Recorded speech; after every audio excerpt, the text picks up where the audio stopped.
तो next question अब हम लोग देखेंगे प्रोग्रामिंग का। देखो यही इतना क्वेश्चन है, दिखने में थोड़ा ज्यादा दिख रहा है, लेकिन करना क्या है, इसको एकदम स्टेप बाय स्टेप सॉल्व करना है, एकदम आराम से सॉल्व होगा। बड़ा क्वेश्चन इसलिए लिए हैं क्योंकि ये क्वेश्चन अगर सॉल्व कर लोगे फिर कभी भी स्कोप वेरिएबल का क्वेश्चन में दिक्कत नहीं होगा। इसको दोनों तरीके से हम लोग सॉल्व करेंगे, एक स्टैटिक स्कोपिंग के क्या आउटपुट आएगा वो भी देखेंगे, और डायनेमिक स्कोपिंग से सॉल्व करने पर क्या आउटपुट आएगा वो भी देखेंगे। दोनों ही हम लोग देखने वाले हैं, ठीक है। तो हम लोग आराम से बस देखते जाना, कुछ नहीं लिखना होगा, सब बंद कर दो, आराम से बैठो, सुनो, केवल देखो कैसे कैसे सॉल्व हो रहा है, बस देखना है, ठीक। एकदम आराम से देखो, एकदम निश्चिंत होकर देखो, समझ में आएगा, हर चीज समझ में आएगा। अब देखो यहां पर क्या है, यहां पर सबसे पहले तो एक चीज ध्यान दो कि जहां जहां ये डबल मार्क किया हुआ है रेड से, वो सब फंक्शन का कोड है। जैसे क्या, यहां पर देखो दो लाइन है, ये मेन फंक्शन का कोड है, मेन फंक्शन का कोड यहां से यहां तक का है। यहां पर डी फंक्शन है, डी फंक्शन का कोड यहां से यहां तक का है। यहां पर ई फंक्शन है, ई फंक्शन का कोड यहां से यहां तक का है। यहां पर वाई फंक्शन है, वाई फंक्शन का कोड यहां से यहां तक का है, ठीक।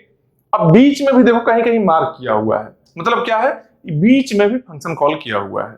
बीच में जहां भी सिंगल लाइन से मार्किंग है वो फंक्शन कॉल किया हुआ है। बीच में है जितना भी सिंगल लाइन से मार्किंग सब फंक्शन कॉल किया हुआ है।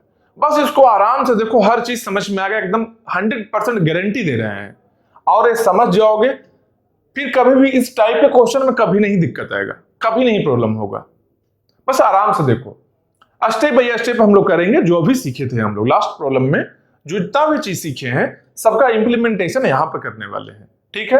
अब देखो क्या है कि ये स्टार्ट करेंगे प्रोग्राम को रीड करना। तो जब रीड करना स्टार्ट कर रहे हैं तो सबसे पहले प्रोग्राम को देखता कौन है, प्रोसेसर या फिर कंपाइलर। सबसे पहले कंपाइलर देखता है प्रोग्राम को, मतलब ये कंपाइलर कंपाइल करेगा पहले प्रोग्राम को। तो मान लो कंपाइलर, एज ए कंपाइलर हम इसको रीड कर रहे हैं, ठीक है। सबसे स्टार्टिंग में क्या है, इंट a इक्वल टू 5, एक वेरिएबल मिल गया। एक किसी फंक्शन में नहीं है, इसके पहले कोई फंक्शन नहीं था।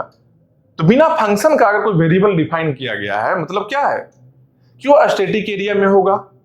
मतलब क्या है कि एक हम लोग बना लेते हैं, क्या, एक स्टैटिक एरिया बना लेते हैं, ठीक है। एक स्टैटिक एरिया हम लोग बना लिए, स्टैटिक एरिया बना लिए।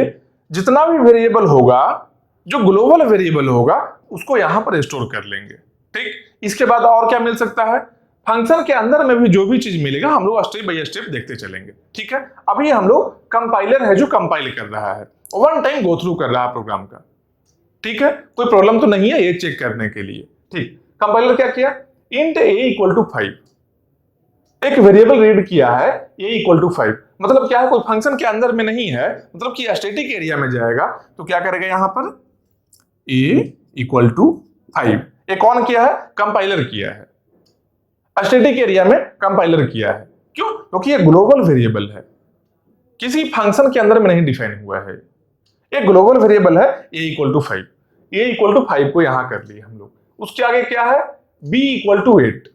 मतलब क्या, एक और वेरिएबल है b equal to 8, b equal to 8 भी हम लोग कर लिए, ठीक है। उसके आगे देखिएगा कंपाइलर, मेन प्रोग्राम आया है, मेन फंक्शन आया है। उसके बाद इसके अंदर में कुछ और भी डिफाइन किया गया है। ये फंक्शन के अंदर में है, मतलब क्या है, रन टाइम में होगा। जब फंक्शन के अंदर में वेरिएबल डिफाइन किया गया है, मतलब क्या है कि रन टाइम में इसका मेमोरी एलोकेशन होगा। अभी तो नहीं होगा, स्टैटिक एरिया में तो नहीं होगा। स्टैटिक एरिया में क्या है, केवल ग्लोबल वेरिएबल को डिफाइन करते हैं, केवल ग्लोबल वेरिएबल के लिए मेमोरी एलोकेशन कर रहे हैं, ठीक है। तो ग्लोबल मेरा था int a equal to 5, b equal to 8, यहां पर कर लिए। और भी देखते हैं और भी ग्लोबल है क्या। तो बोलो कि मेन के पहले जो रहेगा वही रहेगा ना, और कैसे रह सकता है, देखो एक बार आराम से, शायद और कहीं मिल जाए, अभी देखते जाओ। मेन फंक्शन है, उसके बाद इसके अंदर का वेरिएबल है, प्रिंटफ है, सब कुछ है। एक डी फंक्शन आया है, यहां पर a है, e है, यहां नहीं है, ठीक। इसके आगे चलते हैं, यहां देखो इंट a, एक फंक्शन कॉल है d, जिसमें सारा स्टेटमेंट को हम स्कैन कर रहे हैं। इसके बाद क्या है, ई पर आए, ई पर आए, अस्टेटिक मिल गया। देखो एक वर्ड मिल गया अस्टेटिक। अस्टेटिक का मतलब क्या हुआ, अस्टेटिक का मतलब ये क्या बोलना चाह रहा है, जब कंपाइलर स्कैन कर रहा था उस स्कैन करने के ड्यूरेशन में ही बीच में किसी फंक्शन के बीच में एक अस्टेटिक वर्ड मिला है। बस कंपाइलर यहां से समझ लेगा क्या कि यहां पर जो वेरिएबल डिफाइन करना है वो ग्लोबल वेरिएबल है। ई फंक्शन के अंदर में सी डिफाइन हुआ है, लेकिन अस्टेटिक वर्ड, जब कीवर्ड अस्टेटिक लगा हुआ है, इसका मतलब कंपाइलर समझ जाएगा क्या कि इसको ग्लोबल वेरिएबल है, अस्टेटिक एरिया में डिफाइन करना है। मेमोरी एलोकेशन होगा जो अस्टेटिक एरिया में होगा। कब होगा, जब कंपाइलर कंपाइल कर रहा है, जब रीड कर रहा है, मतलब कि जैसे ही अस्टेटिक देखेगा उस वेरिएबल को अस्टेटिक एरिया में मेमोरी एलोकेशन कंपाइलर कर देगा। ठीक है, तो क्या है, अस्टेटिक सी इक्वल टू 1। इसका मतलब क्या हुआ, यहां पर एक और भी वेरिएबल आ गया सी इक्वल टू 1। रन करने के पहले कंपाइलर अभी रीड कर रहा है, कंपाइलर एक बार गो थ्रू कर रहा है। ठीक, उसमें ही एक कीवर्ड मिल गया है अस्टेटिक। अस्टेटिक मिला, समझ गया क्या कि अस्टेटिक एरिया में ये पर्टिकुलर वेरिएबल है जो सी जाने वाला है। सी को यहां पर क्या किया, सी के लिए मेमोरी एलोकेशन कर दिया अस्टेटिक एरिया में। कौन किया, कंपाइलर किया है अभी। ठीक है, इसके आगे देखते हैं। इसके आगे देखो कहीं अस्टेटिक है क्या, कुछ भी नहीं, अस्टेटिक नहीं है कहीं। इसका मतलब क्या है कि कंपाइलर कंपाइल कर लिया है और कंपाइलर 3 मेमोरी एलोकेशन भी अस्टेटिक एरिया में कर लिया। अस्टेटिक एरिया में 3 मेमोरी एलोकेशन है जो कंपाइलर कर लिया है। किसका किसका, ए है, बी है और सी है। ये तीनों क्या है, ये तीनों ग्लोबल वेरिएबल है। ये तीनों क्या है, ग्लोबल वेरिएबल है। ठीक है, ग्लोबल वेरिएबल है। अब प्रोग्राम को हम लोग एग्जीक्यूट करने जा रहे हैं। अब प्रोग्राम को एग्जीक्यूट करने जा रहे हैं। तो सबसे पहला जान लो कि प्रोग्राम का एग्जीक्यूशन किस तरीके से होगा। 2 फॉर्मेट है। एक क्या तरीका है, एक है क्या कि अस्टेटिक, अगर अस्टेटिक हम लोग करते हैं उसमें क्या आउटपुट आने वाला है, और डायनेमिक स्कोपिंग करेंगे तब क्या आउटपुट आएगा। तो सबसे पहले इस प्रोग्राम को हम रन करवाएंगे किसके अकॉर्डिंग, अस्टेटिक स्कोपिंग के अकॉर्डिंग। ये क्या है, अस्टेटिक स्कोपिंग। देखेंगे इसका क्या आउटपुट आ रहा है, उसके बाद डायनेमिक स्कोपिंग से भी इसको हम रन करवाएंगे। ठीक है, अस्टेटिक स्कोपिंग में सबसे पहले हम लोग रन करवाते हैं। क्या देखेंगे भाई, इंट a इक्वल टू 5 बाहर में है, b इक्वल टू 8 बाहर में है, मतलब क्या, अस्टेटिक एरिया में है, कोई दिक्कत नहीं है, ये डिफाइन हो गया। उसके बाद मेन पर आते हैं। अब मेन जैसे ही आया है, मेन कहां पर रहेगा, फंक्शन आया तो कहां पर रहेगा, स्टैक में रहेगा। मतलब कि इसके लिए एक स्टैक हम लोग को बनाना पड़ेगा। एक स्टैक हम लोग बना लिए, ये स्टैक है। ठीक, इस स्टैक में क्या करना है, स्टैक में क्या करना है, इसको यहां लिखते हैं। चलो, स्टैक में क्या करना है, जितना भी फंक्शन कॉल होगा, अब फंक्शन कॉल के किसी फंक्शन के अंदर में जो वेरिएबल है, किसी फंक्शन के अंदर में जो वेरिएबल डिफाइन होगा उसको हम लोग स्टैक में स्टोर करेंगे। उसको हम लोग स्टैक में स्टोर करेंगे। क्यों, डायनेमिक मेमोरी एलोकेशन करना है, रन कर रहा है, फंक्शन के अंदर का है, तो डायनेमिक एलोकेशन हो रहा है इसका। अभी तक क्या था, अस्टेटिक था, अस्टेटिक एरिया में हो रहा था। अब क्या है, स्टैक में होगा ये चीज। ठीक है, फंक्शन क्या आया, मेन आया है। मेन में क्या देखो है, इंट a इक्वल टू 12। तो पहले भी ये था, यहां भी ये है, कोई दिक्कत होगा क्या, कोई दिक्कत नहीं होगा, क्योंकि ये स्टैक एरिया में है और ये जो मेमोरी एलोकेशन होगा मेन का, जो स्टैक में होगा। 2 अलग अलग जगह में रख सकते हैं हम, वेरिएबल का नाम सेम भी हो, कोई दिक्कत नहीं है। समझ रहे हो बात को, मतलब क्या, ए को कहां स्टोर करना है, स्टैक एरिया में। कौन से फंक्शन के अंडर में, मेन फंक्शन के अंडर में। तो मान लो मेन फंक्शन के लिए हम यहां पर एक स्पेस दे दिए। ये किसका है, ये मेन फंक्शन का है। मेन फंक्शन के लिए ये स्पेस है मेरा। ठीक है, यहां पर क्या करना है, store int a equal to 12, b equal to 15।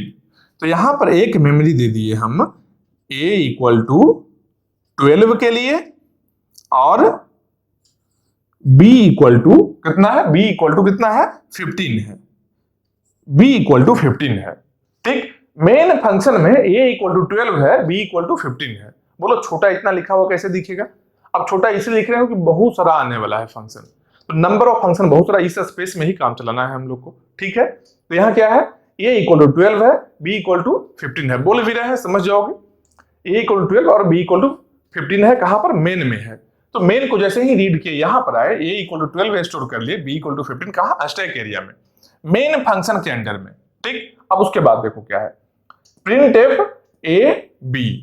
अब a और b को प्रिंट करना है, मेन फंक्शन के अंडर में ही a और b को प्रिंट करना है। तो सबसे पहले क्या देखेगा, भले ही ये स्टैटिक स्कोपिंग है, लेकिन सबसे पहले अपना फंक्शन के अंडर में देखेगा कि जो वेरिएबल प्रिंट करना चाहते हैं, जो वेरिएबल को यूज करना चाहते हैं, वो वेरिएबल मेरे फंक्शन के अंडर में डिफाइन हुआ है क्या। तो क्या देखेगा, प्रिंट एफ ए बी पहले से ही यहाँ है, कोई दिक्कत नहीं है। इसका मतलब कि यहाँ जो वैल्यू ए बी का है उसको प्रिंट करवाना है।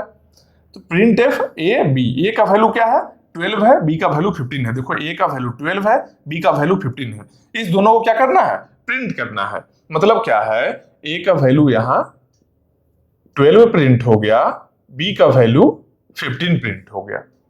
ए का वैल्यू यहाँ पर देखो, ए हम लोग कर लिए हैं, इसके बाद हम लोग यहाँ चले आए, ठीक, यहाँ चले आए, print F a b, a का वैल्यू यहाँ पर 12 है और बी का वैल्यू 15 है, ये दोनों को हम लोग प्रिंट करवा लिए। अब उसके आगे आते हैं, उसके आगे क्या देखेंगे कि यहां पर मेन के अंडर में ही एक फंक्शन कॉल किया गया है, डी किया गया है। तो जब डी किया गया है तो डी का जहां कोड है वहां पर जाएंगे हम लोग। मेन फंक्शन के अंडर में एक फंक्शन को कॉल कर लिया गया है, डी किया गया है, डी कहां पर कोड है डी का, वहां पर जाएंगे। तो डी का कोड देखो यहां पर लिखा है, मतलब क्या है कि यहां से हम लोग चले आए, अब यहां पर चले आए, इसके आगे का अभी नहीं रन कर सकते हैं। क्यों, क्योंकि डी है, जब तक इस स्टेटमेंट को नहीं रन कर लेंगे तब तक आगे कैसे आएंगे। और ये पर्टिकुलर स्टेटमेंट में एक फंक्शन कॉल किया हुआ है, मतलब कि इस फंक्शन को पहले कंप्लीट करना है, उसके बाद ही हम अगला स्टेटमेंट में आएंगे, ठीक है। तो जैसे ही इसके बाद में डी पर आए, डी हम लोग को यहां लेकर चला आया। क्यों, क्योंकि डी का एक्चुअल कोड तो यहां ही है। तो डी पर हम लोग चले आए। डी में देखो क्या है, डी में क्या है, int A equal to 15। D में क्या है, int A equal to 15। D में भी एक वेरिएबल डिफाइन किया गया है। तो डी का मेमोरी कहां रहेगा, डी क्या है, फंक्शन है, फंक्शन के अंडर में एक वेरिएबल है, कहां पर रहेगा, स्टैक एरिया में रहना है। मतलब क्या है कि यहां पर क्या हो जाएगा, यहां पर डी हो गया, डी के लिए मेमोरी यहां पर आ गया, ठीक है। डी में क्या मेमोरी है, क्या एलोकेशन करना है, इंट ए इक्वल टू 15, ए का वैल्यू 15 करना है। मतलब कि यहां पर एक वेरिएबल है a equal to 15, a equal to 15 कर लिए। मतलब क्या, ए इक्वल टू 15, ए मेरा कंप्लीट हो गया है। अब इसके आगे आते हैं, क्या है, प्रिंट एफ ए बी। अब क्या करना है, प्रिंट करना है ए और बी का वैल्यू को। अब देखो प्रॉब्लम क्रिएट क्या हुआ है कि जब प्रिंट करेंगे ए और बी का वैल्यू, डी के अंडर में ए तो डिफाइंड है, ए का वैल्यू अलग से एलोकेशन हो गया है, मेमोरी का वैल्यू भी असाइंड हो गया है, ए का वैल्यू 15 है, ए का वैल्यू 15 है। देखिए प्रिंट एफ ए और बी करना है, ए और बी दोनों के वैल्यू को प्रिंट करना है, जबकि यहां पर केवल ए ही अवेलेबल है। तो बी के लिए क्या बोलेंगे हम लोग, यहां स्कोप प्रॉब्लम है। स्कोप प्रॉब्लम यही होता है, किसी वैल्यू को हम यूज करना चाह रहे हैं, वो वैल्यू पहले से इस फंक्शन में डिफाइंड नहीं है। जब फंक्शन में नहीं डिफाइन किया गया है, इसको सॉल्व करना है, क्या बोले थे, दो तरीका है, एक स्टैटिक अप्रोच है, एक डायनेमिक अप्रोच है। तो अभी पहले हम लोग स्टैटिक के अकॉर्डिंग सॉल्व करते हैं, ठीक, फिर उसके बाद डायनेमिक को देखेंगे हम लोग, ठीक। तो अब यहां पर क्या है, print F a b, a का वैल्यू कितना है, 15 है, ए का वैल्यू यहां से 15 तो मिल जाएगा, लेकिन बी का वैल्यू तो नहीं है यहां पर। तो बी के वैल्यू के लिए कहां जाएंगे, जब स्टैटिक स्कोपिंग से हम सॉल्व करना चाह रहे हैं, मतलब क्या है, हम बी के लिए ग्लोबल वेरिएबल में जाएंगे, स्टैटिक एरिया में चले जाएंगे। बी के लिए हम सर्च करेंगे कि ग्लोबल वेरिएबल कोई है क्या, स्टैटिक एरिया में कोई वेरिएबल है क्या बी नाम का, क्योंकि डिफाइन नहीं हुआ है और स्टैटिक अप्रोच से हम लोग सॉल्व करना चाह रहे हैं। मतलब क्या है, ए का वैल्यू 15 मिल गया और बी के लिए जब यहां गए बी का वैल्यू 8 मिल गया। तो करना क्या है, print F a and b, a का 15 है, बी का 8 है, तो ए का कितना है यहां पर लिखेंगे, ए का वैल्यू 15, बी का वैल्यू 8, हो गया प्रिंट। समझ रहे हो, जो वेरिएबल यहां पर मिल जाएगा उसको यहां से ही प्रिंट करेंगे।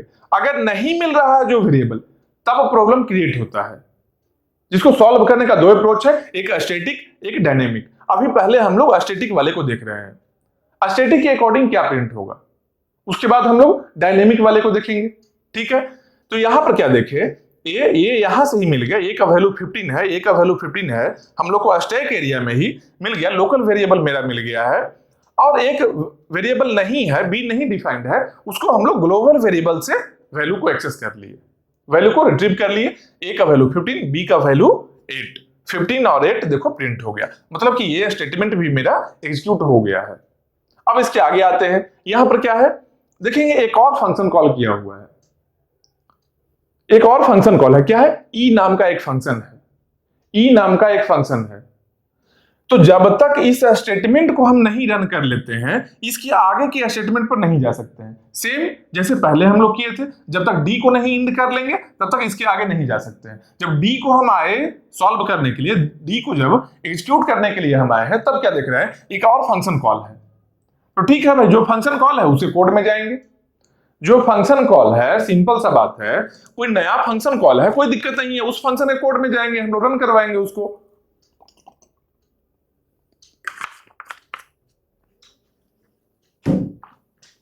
तो इस फंक्शन के कोड में जाएंगे।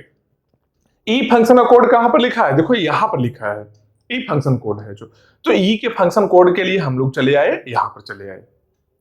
अब यहां पर देखो क्या लिखा है, ई में क्या है, ई में क्या है, एक और चीज नोटिस करो, जब पिछले वाले में देखे थे तो डी है, यहां पर कुछ भी नहीं है, यहां पर कुछ लिखा है क्या, यहां कुछ भी नहीं लिखा है, यहां भी ब्लैंक है और यहां भी ब्लैंक है ना, डायरेक्टली डी फंक्शन को कॉल कर लिए। अब देखो यहां पर क्या है, जब ई को कॉल कर रहे हैं, ई फंक्शन को कॉल कर रहा है, डी है जो ई को जब कॉल कर रहा है, तो क्या है, ए है और बी है।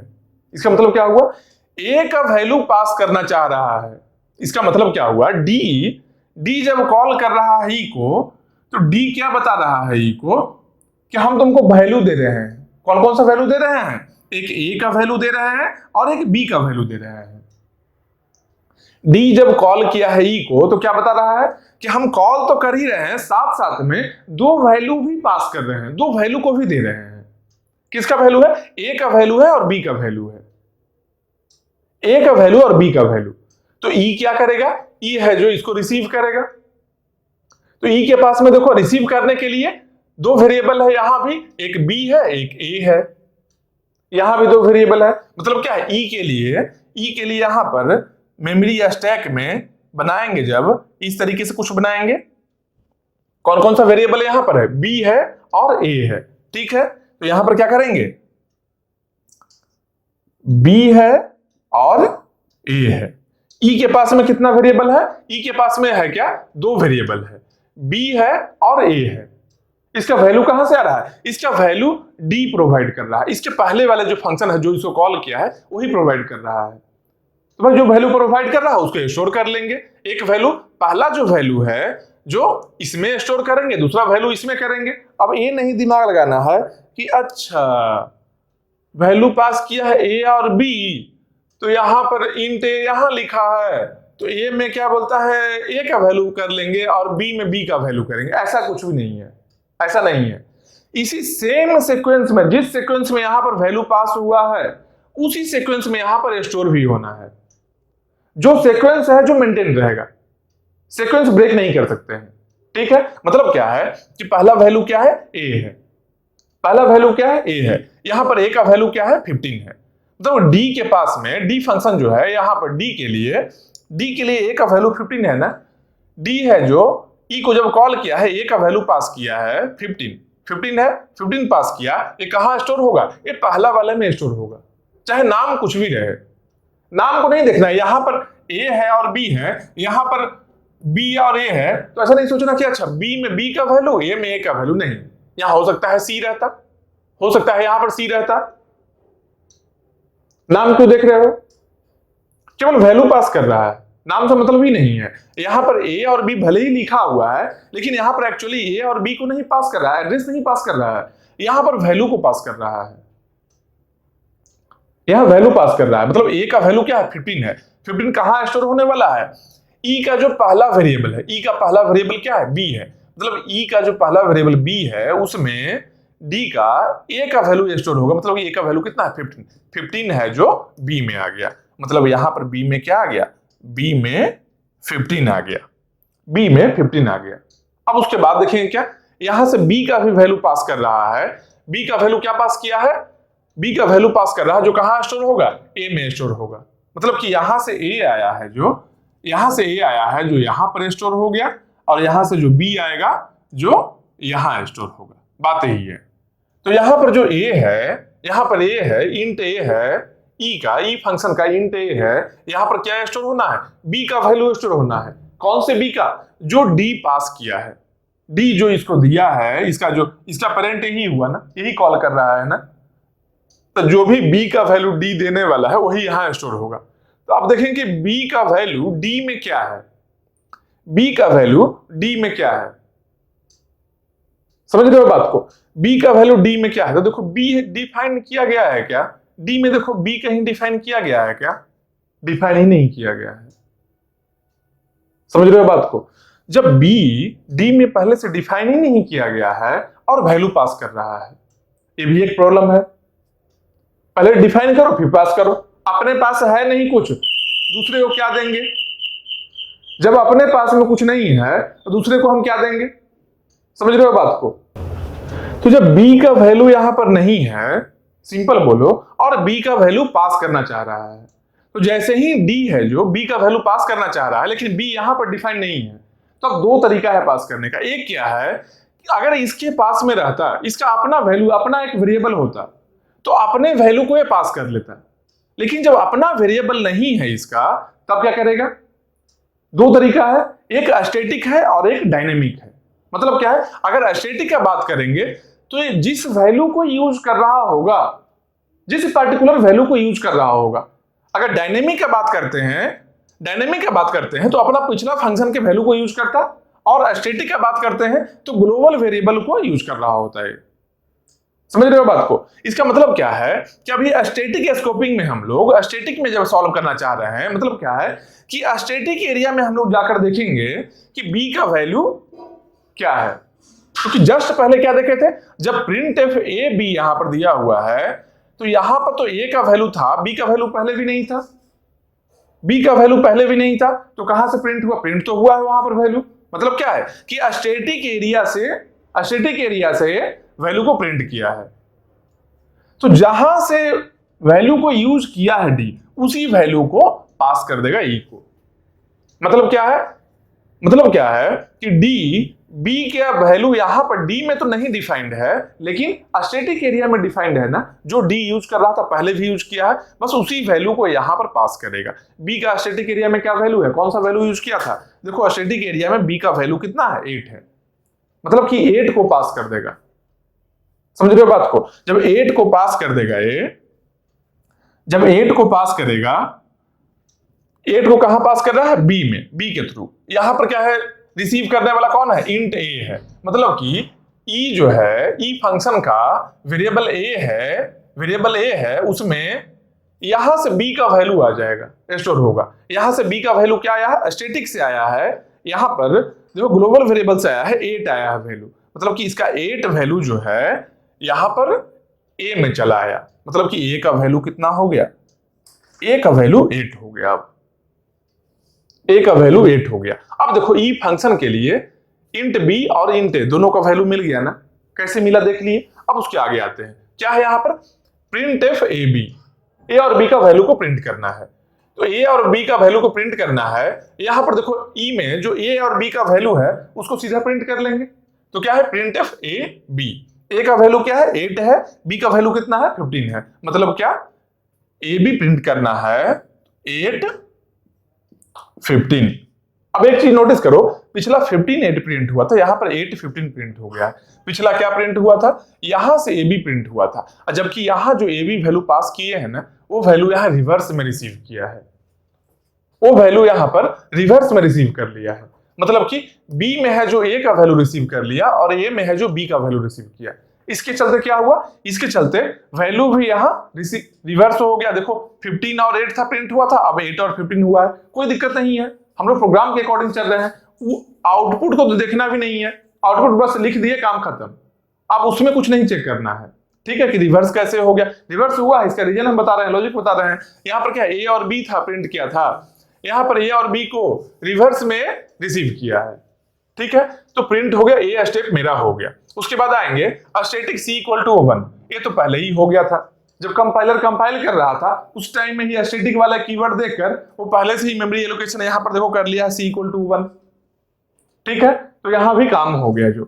अब उसके बाद आते हैं क्या, देखते हैं y इक्वल टू ए सी, मतलब एक और फंक्शन कॉल हो रहा है, एक और फंक्शन कॉल y हो रहा है।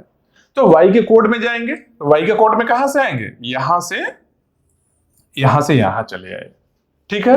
सिंपल देखो कैसे किए थे, मेन आया, मेन में जैसे ही एग्जीक्यूट किए एक नया फंक्शन कॉल हुआ, यहां पर चले आए, फिर यहां आए एक नया फंक्शन कॉल हुआ, यहां चले आए, बाकी रिमेनिंग अभी कोड है बचा हुआ, अभी कोड बचा हुआ है। जब ई कंप्लीट होगा तो जब वापस आएंगे तो यहां पर ही आएंगे, इसके आगे का कोड को हम एग्जीक्यूट करेंगे। यहां पर भी मेन में भी डी अभी कॉल किए हैं, डी जब कंप्लीट होगा तो यहां के बाद वाले कोड को हम फिर से एग्जीक्यूट करने जा रहे हैं। समझ रहे हो बात को, एकदम आराम से समझो, एक क्वेश्चन में सारा कंसेप्ट समझ जाओगे, हर चीज समझ जाओगे, कितना भी टाइप क्वेश्चन रहे बहुत आसान तरीके से बना सकते हो, ठीक है। अब आते हैं क्या, एक नया फंक्शन को कॉल किया गया है y को, इसमें क्या है, यहां भी देखो वैल्यू पास किया गया है किसका, a और c का, a और c का वैल्यू पास किया गया है कहां, y के लिए। तो y फंक्शन कहां है, यहां पर है। y फंक्शन में कितना वेरिएबल है, int b int a, मतलब क्या है, एक y फंक्शन हम यहां बना लेते हैं इस तरीके से, एक y फंक्शन बना लिए, यहां पर क्या है, int b int a। तो मान लो b को लिख लेते हैं पहले, फिर a को लिख लिए पहले, ठीक है। यहां पर b का वैल्यू लिख लिए और a, b और a दो वेरिएबल है मेरा, यहां पर int b int a दो वेरिएबल मेरा y फंक्शन में। इसका वैल्यू कहां से पास हो रहा है, यहां से पास हो रहा है, इसका वैल्यू यहां से पास हो रहा है। तब देखेंगे क्या, इसको कॉल कौन किया था, y को कॉल e किया है, तो e है जो वैल्यू पास कर रहा है a और c का वैल्यू कहां स्टोर होने वाला है, b और a में। तो पहला जो वैल्यू है a का वैल्यू कहां स्टोर होगा, y के b में स्टोर होगा। यहां पर a का वैल्यू क्या है, e में a का वैल्यू क्या है, e में a का वैल्यू क्या है, 8 है ना, e में a का वैल्यू 8 है ना, मतलब कि 8 है जो 8 जो वैल्यू है कहां स्टोर होना है, b में स्टोर होना, y का b में, मतलब कि इसका b का वैल्यू कितना हो गया, b का वैल्यू 8 हो गया। समझ रहे हो, जहां पर रिसीव करने वाला है, रिसीवर एंड पर देखना है कि कौन से वेरिएबल में पर्टिकुलर वैल्यू को एक्सेप्ट कर रहा है, कौन से पर्टिकुलर वेरिएबल में वैल्यू रिसीव करने वाला है, रिसीवर को भी देखना है। फिर जहां से सेंड हो रहा है वैल्यू, यहां से वैल्यू पास हुआ है a का वैल्यू, जो कहां पर रिसीव हुआ है, b में रिसीव हुआ है। मतलब क्या कि जो y का जो b है, y फंक्शन में जो b है, b में किसका वैल्यू आ गया, यहां से a का वैल्यू गया, यहां पर a का वैल्यू क्या था, e फंक्शन में a का वैल्यू क्या है, 8 है, तो 8 है जो y के b में स्टोर हो गया। अब उसके बाद और भी देखते हैं क्या है, एक c है, एक c है, c का वैल्यू कहां पर होना है स्टोर, c का वैल्यू स्टोर होना है c में आएगा, नहीं यहां c नहीं, ये तो प्रिंटफ का है, अगला स्टेटमेंट है, यहां पर देखेंगे a में आना है, ठीक है, a में आना है। मतलब क्या, यहां पर जो c का वैल्यू है जो यहां a में स्टोर होगा, a में जो y का जो a है यहां पर क्या देगा, यहां पर e है जो c का वैल्यू पास कर रहा है। देखेंगे c का वैल्यू क्या है e में, देखो e में आए तो c का वैल्यू ही नहीं है, c का वैल्यू ही नहीं है, वैल्यू है नहीं लेकिन पास कर रहा है। इसका मतलब क्या है कि कहीं और फंक्शन से पास कर रहा होगा, कहीं और पर ये पहले ही होगा, कोई मेमोरी होगा जहां से पास कर रहा है। तो देखेंगे कहां से पास कर सकता है, देखो यहां लिखा static c equal to 1, static c equal to 1, और हम लोग स्टैटिक स्कोपिंग से सॉल्व भी कर रहे हैं, अभी स्टैटिक स्कोपिंग का ही आउटपुट ले रहे हैं हम लोग।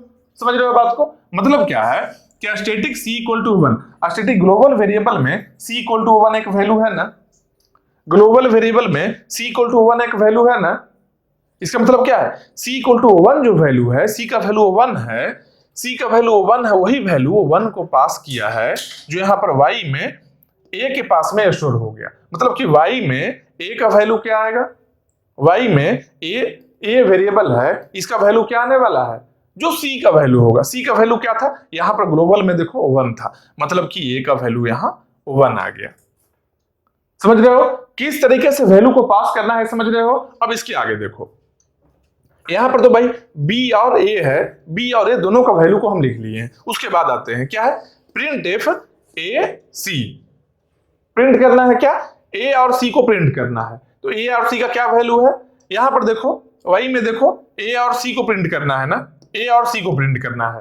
तो यहां पर देखो ए तो यहां पर है, सी है क्या, सी है ही नहीं, सी नहीं है। जब नहीं है मतलब कि स्कोप प्रॉब्लम हो गया।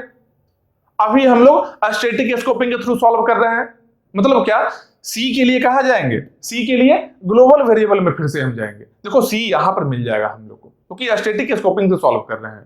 तो सी के लिए जब यहां गए, सी का वैल्यू क्या है, 1 है, सी का वैल्यू यहां 1 है। मतलब क्या, जब प्रिंटफ ए और सी किए हैं तो ए का वैल्यू यहां से हम ले लिए, ए का वैल्यू यहां से 1 मिला हमको, ए का वैल्यू प्रिंटफ में ए का वैल्यू यहां से 1 मिला है और सी का वैल्यू यहां से 1 मिला है। मतलब कि ए का वैल्यू भी 1 है, सी का वैल्यू भी 1 है। प्रिंटफ यही करना, प्रिंटफ ए कॉमा सी, मतलब कि यहां पर क्या हो गया वैल्यू, अगला जो आ गया आउटपुट जो 1 कॉमा 1 आ गया, यही आउटपुट आ गया। मतलब क्या है कि ये स्टेटमेंट मेरा कंप्लीट हो गया। अब ये स्टेटमेंट कंप्लीट हो गया। अब इसके अगले स्टेटमेंट में आएंगे। अगला में क्या है, a equal to 20, a equal to 20 किया गया है, एक वैल्यू को स्टोर किया गया, कहां पर, a में, कितना 20 असाइन किया गया। यहां पर a वेरिएबल है क्या, y में देखो a वेरिएबल है, हाँ y में a वेरिएबल है, तो a की जगह पर 20 को स्टोर करना है। मतलब क्या हुआ, ये 1 से कट कर कितना बन गया, 1 से कट के 20 बन गया, 1 से कट के 20 बन गया है। और क्या करना है भाई, C में 17 स्टोर करना है, C में 17 को स्टोर करना है। C यहां पर है क्या, देखो यहां पर Y में C है क्या, नहीं है। जब नहीं है, स्टैटिक यहां फिर से स्कोप प्रॉब्लम हो गया। तो स्टैटिक स्कोपिंग में कहा हम लोग चले जाएंगे, सीधा ही हम लोग ग्लोबल वेरिएबल में चले जाएंगे। यहां पर देखो C है, तो इस C का वैल्यू को क्या करना है, C equal to 17, C equal to जो 17 है, C के वैल्यू को यहां पर आकर हम 17 बना लिए।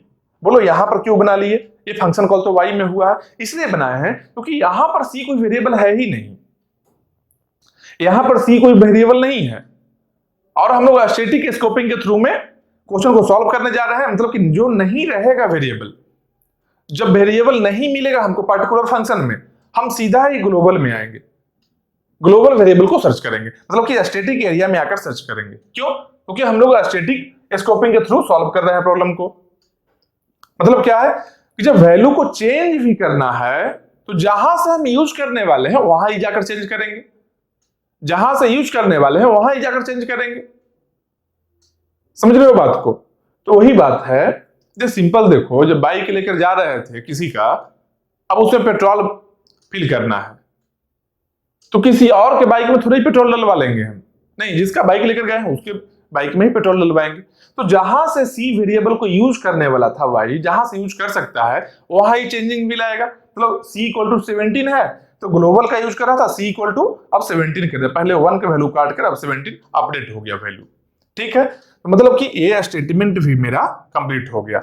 इसके बाद क्या है, इसके बाद फंक्शन ओवर हो गया, मतलब y ओवर हो गया, फंक्शन y फंक्शन ओवर हो गया।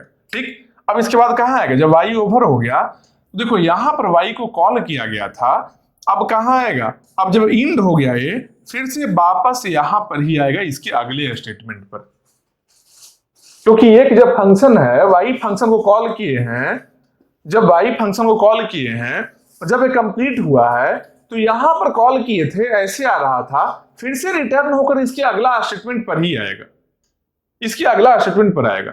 यहां क्या देख रहे हैं भाई, a equal to 5, b equal to 6, मतलब कुछ वैल्यू को अपडेट किया जा रहा है। ठीक, तो a का वैल्यू को 5 बना लेना है। a इसमें है क्या, देखो e में a है क्या, हाँ a है और b है, दोनों है। e में क्या है, अब y ओवर हो गया है ना, तो y के लिए जो मेमोरी एलोकेटेड था ये भी खत्म हो गया, समझो अब ए कंप्लीट खत्म हो गया। अब क्योंकि फंक्शन ओवर हुआ मतलब कि वैल्यू भी खत्म हो गया, स्टैक से यहां y हट गया। आप समझ रहे हो बात को, इसलिए इसको लोकल बोलते थे हम लोग। जब फंक्शन ओवर हुआ, इसके लिए जो वेरिएबल क्रिएट हुआ था स्टैक एरिया में वो भी खत्म हो जाएगा, फंक्शन के साथ साथ में वेरिएबल भी खत्म होगा। लेकिन जब y को खत्म किए थे, y को जब हम ओवर हो गया है मेरा, तो यहां C यूज कर रहा था ना, C कहां से यूज किया था, ग्लोबल से, इसको भी खत्म कर ले क्या, नहीं कर सकते हैं। लोकल और ग्लोबल का मतलब यही है, जब फंक्शन ओवर हो गया है, इस फंक्शन में जितना भी वेरिएबल था इस फंक्शन में जितना वेरिएबल का मेमोरी एलोकेशन हुआ था वो सबको हम खत्म कर लेंगे, लेकिन ग्लोबल वेरिएबल को टच नहीं कर सकते हैं हम। हाँ, चेंजिंग है कहीं, हम चेंजिंग कर लिए थे, लेकिन फंक्शन ओवर के बाद में जब फंक्शन ओवर हो रहा है तो उस वैल्यू को डिलीट नहीं कर सकते हैं। ग्लोबल का वैल्यू तब तक रहेगा जब तक कि पूरा प्रोग्राम खत्म ना हो जाए, तब तक ये रहेगा। क्यों? क्योंकि ग्लोबल है, कोई भी यूज कर सकता है इसके वैल्यू को, कोई भी यूज कर सकता है। ठीक है, तो आप देखो उसके बाद में क्या है, जब यहां पर आए तो वापस जब यहां आए, यहां क्या कर रहा है, ए के वैल्यू को अपडेट कर रहा है 5 से, बी के वैल्यू को 6 से। अब देखेंगे ई में ए और भी वेरिएबल है क्या? हाँ, ई में ए भी है और बी भी है।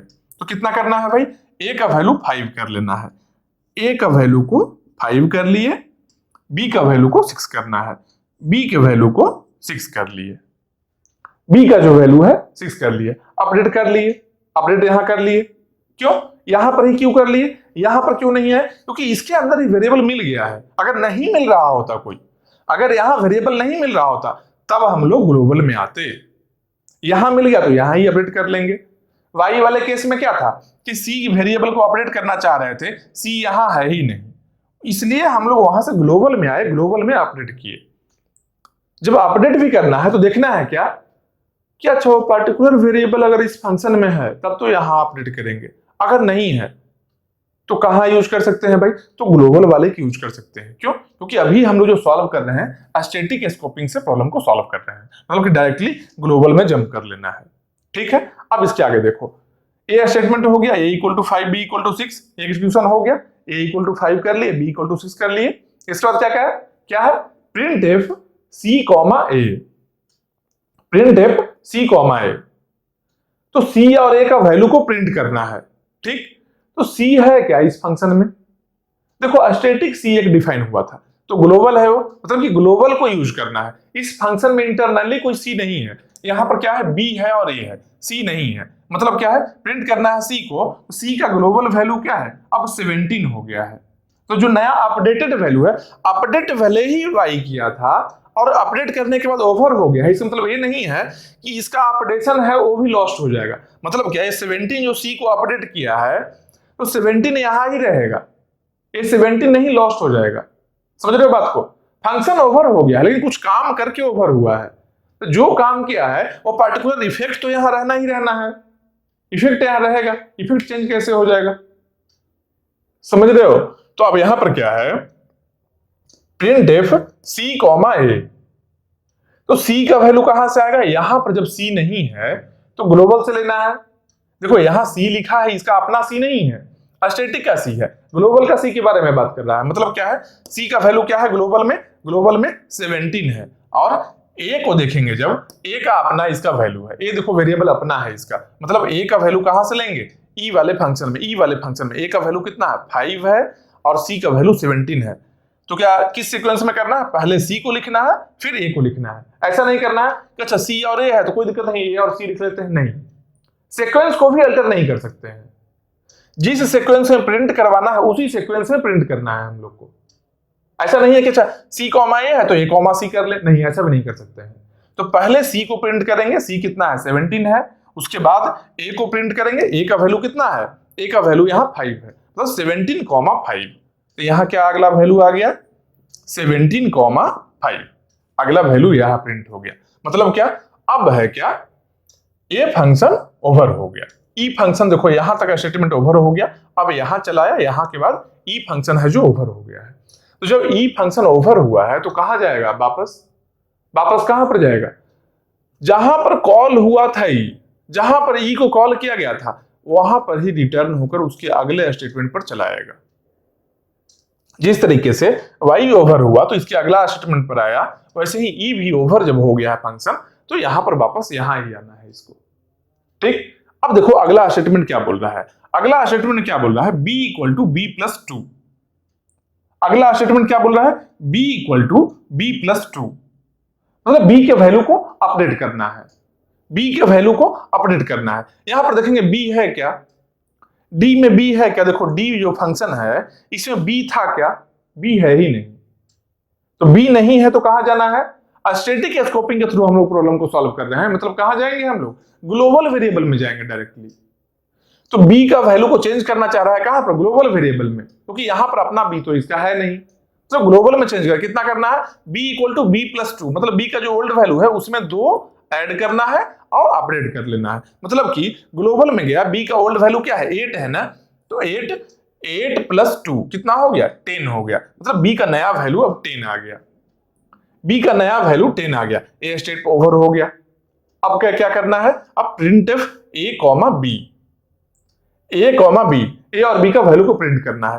देखो डी फंक्शन में ए का वैल्यू तो है ही, ए का वैल्यू कितना है 15 है, और बी का वैल्यू यहां नहीं है तो क्या करेगा, ग्लोबल में जाएगा, तो बी के लिए ग्लोबल में गया, बी का वैल्यू कितना है 10 है, मतलब क्या 15 कॉमा 10, ए के बाद बी करना है तो ए का वैल्यू पहले 15 उसके बाद में बी का वैल्यू 10, 15 कॉमा 10, तो यहां क्या हो गया, यहां क्या हुआ 15 कॉमा 10, यहां क्या हुआ 15 कॉमा 10 आ गया। ठीक, अब उसके आगे आते हैं हम लोग, अब इसके आगे आते हैं, ए तो प्रिंट हो गया, अब इसके बाद क्या है, a equal to 2 b equal to 4, a equal to 2 किया है, बी इक्वल टू 4 किया है, मतलब क्या है कुछ वैल्यू को अपडेट कर रहा है, कहां भाई ए इक्वल टू 2, इसमें ए है क्या, हाँ इसमें ए है, देखो डी जो फंक्शन है, डी फंक्शन है, इसमें ए है, ए का वैल्यू 15 है ना, 15 कट होकर नया वैल्यू क्या हो गया 2 बन गया है, नया वैल्यू 2 बन गया है।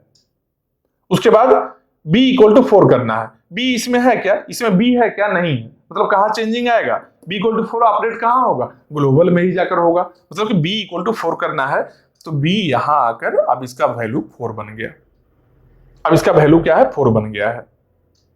ठीक है, मतलब क्या, ये अपडेशन तो हो गया, अब फंक्शन ओवर हो गया, जब फंक्शन ओवर हो गया तो मेमोरी भी खत्म, ये देखो यहां पर डी था ना, डी फंक्शन है ना, इसका मेमोरी भी अब खत्म हो गया, ए खत्म हो गया यहां से, जब ई ओवर हुआ था, जब ई ओवर हुआ था, जब वापस आया था तो ई का मेमोरी भी खत्म हो गया था, ई मेमोरी भी खत्म हो गया था, ई खत्म हो गया, अब स्टैक ये सब खाली है, ये सब खाली जगह है, यहां तक देखो ये ऊपर खाली है, ये भी खाली है, ये भी खाली है, ये भी खाली है, कोई नया फंक्शन आएगा फिर से स्टोर होगा, लेकिन अब ये खाली हो गया। फंक्शन ओवर होने का मतलब है क्या, उसका जो पर्टिकुलर वेरिएबल है, फंक्शन के अंदर का जो वेरिएबल है वो सब खत्म हो जाएगा, वेनिश कर जाएगा, लेकिन ग्लोबल अभी रहेगा, क्योंकि सारा फंक्शन नहीं खत्म हुआ है, और भी फंक्शन बचा हुआ है, जब तक कंप्लीट प्रोग्राम न रन कर जाए तब तक ग्लोबल वेरिएबल रहेगा। ग्लोबल का मतलब यही होता है, लोकल का मीनिंग क्या था, ये सब देखो, ये क्या है लोकल वेरिएबल था, जैसे ही डी ओवर हुआ है ए भी ओवर हो गया, अब कोई डेटा नहीं बचा, अपडेट भले ही यहाँ ए इक्वल टू 2 कर दिए थे, अपडेट 2 कर लिए थे, लेकिन फिर भी जैसे ही ओवर हुआ है डी, ए भी खत्म हो गया मेमोरी, अब मेमोरी एलोकेटेड नहीं है, वापस अब पार्टिकुलर प्रोग्राम से इस मेमोरी को ले लिया गया है। ठीक है, अब इसके आगे देखो, ए भी ओवर हुआ, अब डी ओवर हो गया, अब कहां आएगा, डी ओवर हुआ तो वापस अगला स्टेटमेंट में आ जाएगा, जहां से डी कॉल हुआ था उसके अगला स्टेटमेंट पर आ जाएगा, तो इसके अगला स्टेटमेंट में जब आया तो क्या मिला है यहां पर, a equal to A plus B, यहां भी एक वैल्यू को अपडेट किया जा रहा है, क्या भाई a इक्वल टू ए में क्या स्टोर करना है, a प्लस बी का वैल्यू को a में स्टोर करना है, कहां पर, मेन में, मेन में, तो मेन में देखेंगे a और b है क्या, हाँ देखो मेन में a और b दोनों ही है, a का वैल्यू 12 है, b का वैल्यू 15 है, a और b दोनों ही है, तो करना क्या है यहां पर, a equal to A plus B, मतलब ए में क्या स्टोर करना है, ए प्लस बी दोनों का सम है जो अब ए में स्टोर करना है, मतलब कि ए इक्वल टू 12 है, बी इक्वल टू 15 है, ए प्लस बी कितना हो गया 27 हो गया, कहां पर स्टोर करना है, ए में स्टोर करना है, मतलब कि यहाँ 12 से कट के यहाँ अब क्या स्टोर हो गया 27,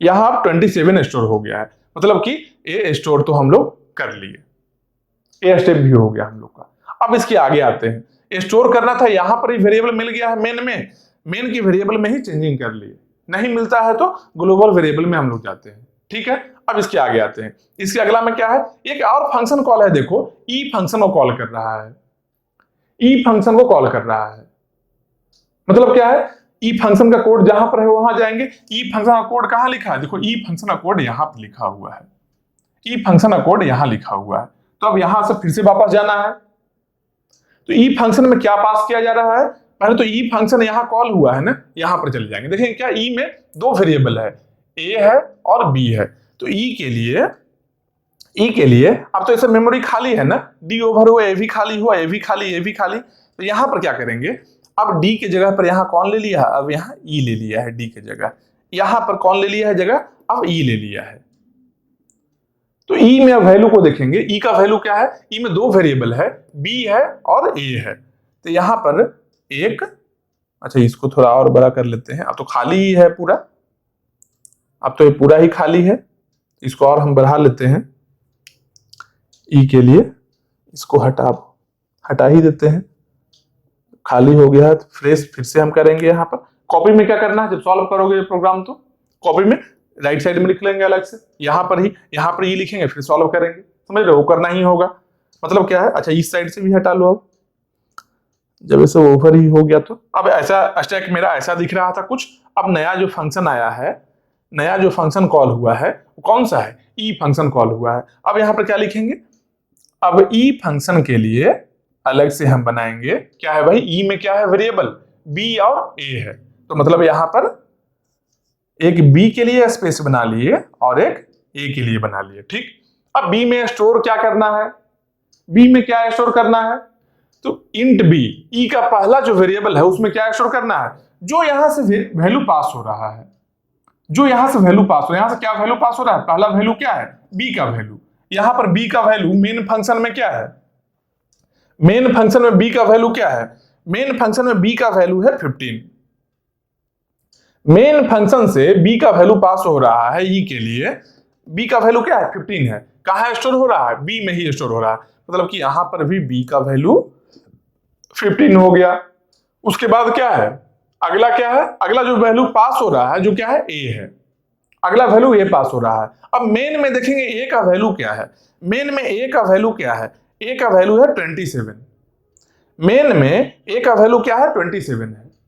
27 कहां स्टोर होगा, 27 जो नेक्स्ट वेरिएबल ई का है, इसका नेक्स्ट वेरिएबल क्या है ए है, तो ए में कितना स्टोर होगा 27, क्योंकि जो यहां से पास हो रहा है, ए का वैल्यू जो पास हो रहा है वो यहां पर इस सेकंड वाले वेरिएबल में स्टोर होगा, मतलब ए में स्टोर होगा। ए का वैल्यू क्या है मेन में 27 है, तो यहां पर ए में क्या स्टोर होगा, ई का, ई फंक्शन का ए में क्या स्टोर होना है 27, मतलब कि यहां पर वैल्यू आ गया 27, ठीक है। अब उसके आगे देखते हैं, अब इस पर आ गए हम लोग, अब फंक्शन कॉल हुआ है, ई हुआ है, ई के बाद यहां चले आए हैं हम लोग।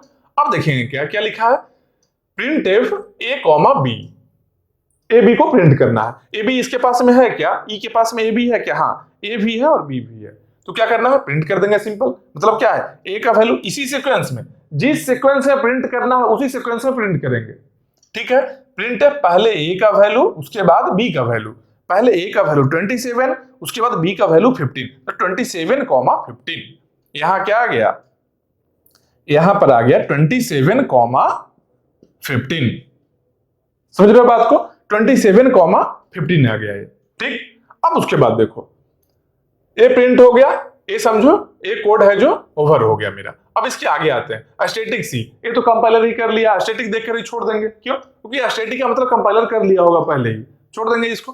अब इसके आगे आते हैं, क्या है, फंक्शन कॉल क्या किया गया है, वाई किया गया है। वाई में क्या है, ए का वैल्यू और सी का वैल्यू को पास किया गया है, तो वाई में क्या है, बी और ए है ना वेरिएबल, तो एक यहां फंक्शन बनाएंगे वाई, एक वाई फंक्शन बना लिए, उसमें क्या है बी और ए है, तो यहां पर वेरिएबल क्या किए, बी लिख लिए और ए लिख लिए।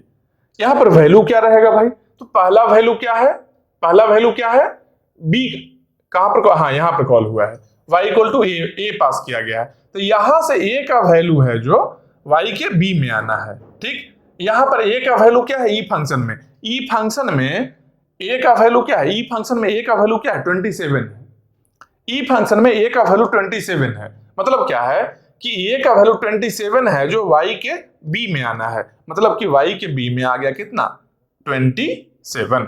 उसके बाद अगला वैल्यू क्या है, c है, सी का वैल्यू पास कर रहा है, कहां पर जाएगा, ए में जाएगा। सी देखेंगे ई में है क्या, ई में सी है क्या, नहीं है। जब ई फंक्शन में सी का वैल्यू नहीं है, मतलब कहां से आने वाला होगा, ग्लोबल से आएगा, क्यों, क्योंकि स्टैटिक स्कोपिंग के थ्रू हम लोग सॉल्व कर रहे हैं प्रॉब्लम को, तो ग्लोबल से आना है। ग्लोबल में क्या है, सी का वैल्यू कितना है 17 है, सी का वैल्यू कितना है 17 है, तो 17 अब कहां पर आने वाला है, 17 कहां आएगा, देखो सी का वैल्यू 17 है, 17 कहां आएगा, नेक्स्ट वाले में आएगा, ए में। ए का वैल्यू कितना अब हो गया, यहां पर हो गया 17, उसके बाद देखते हैं, वैल्यू तो पास कर ली, उसके बाद print F A comma c, print F A comma c. यहां पर ए है क्या, वाई में ए है क्या, हाँ ए है। सी है क्या, सी नहीं है। जब नहीं है सी यहां पर, तो कहां से वैल्यू पास करेगा ये वैल्यू कहां से प्रिंट करवाएगा, ग्लोबल से प्रिंट करवाएगा, क्योंकि स्टैटिक स्कोपिंग के थ्रू हम लोग सॉल्व कर रहे हैं प्रॉब्लम को। मतलब क्या है कि प्रिंट एफ ए, पहले ए करना है, ए का वैल्यू कितना है 17, बाद में सी करना है, सी का वैल्यू ग्लोबल में क्या है 17, मतलब 17 कॉमा 17।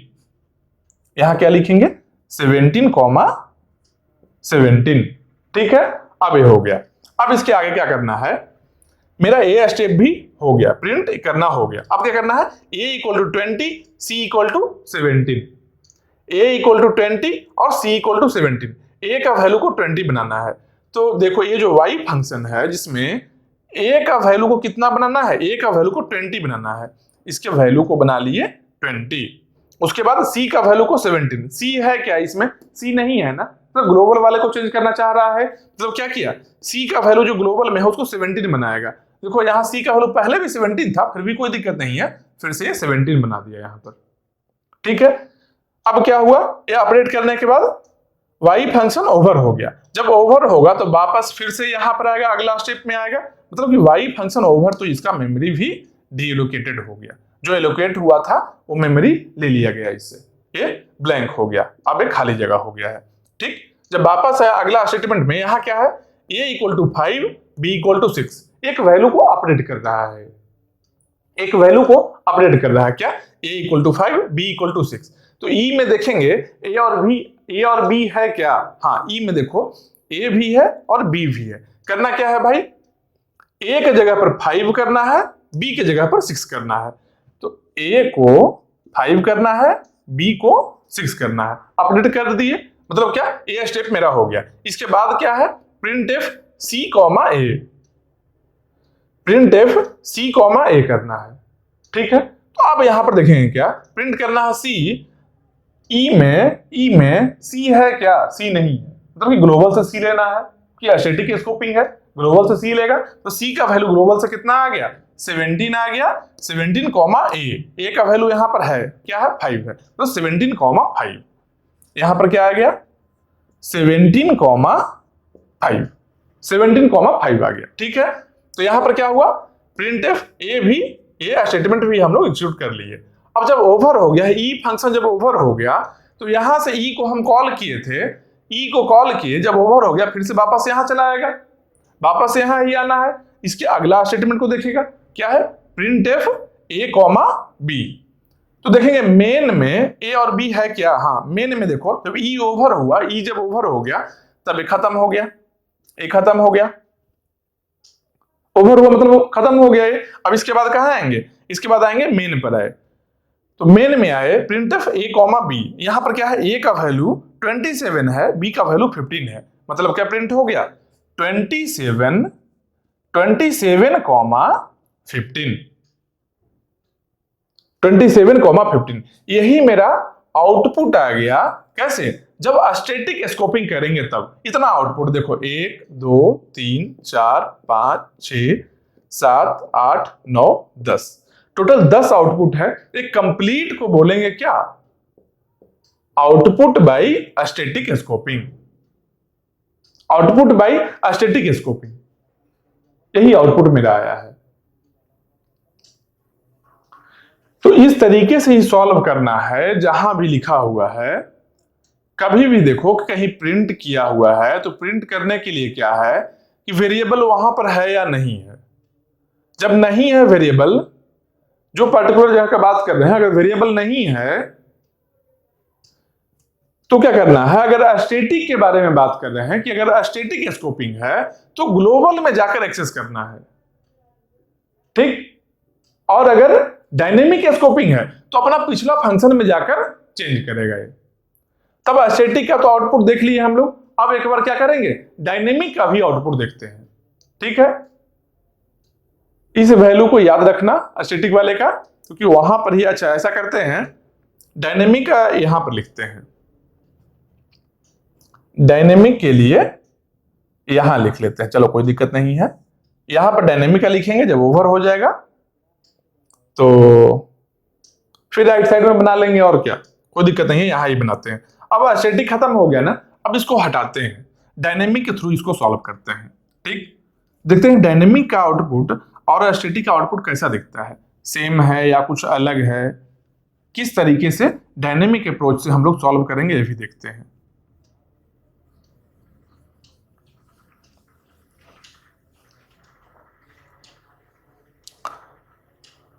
ये सबको इतना अच्छा ब्लैक वाले से करेंगे, ऐसे कोई दिक्कत नहीं है, रेड से है जो मतलब स्टैटिक का है, अब ब्लैक से डायनेमिक के लिए कर लेंगे तो पता चल जाएगा कौन सा स्टेटमेंट में अभी हम लोग हैं जो। ठीक है, ये जो आउटपुट किसका है, ये है जो स्टैटिक यहां हुआ था ना, ये डायनेमिक का आउटपुट है, मान लो यहां लिख लेते हैं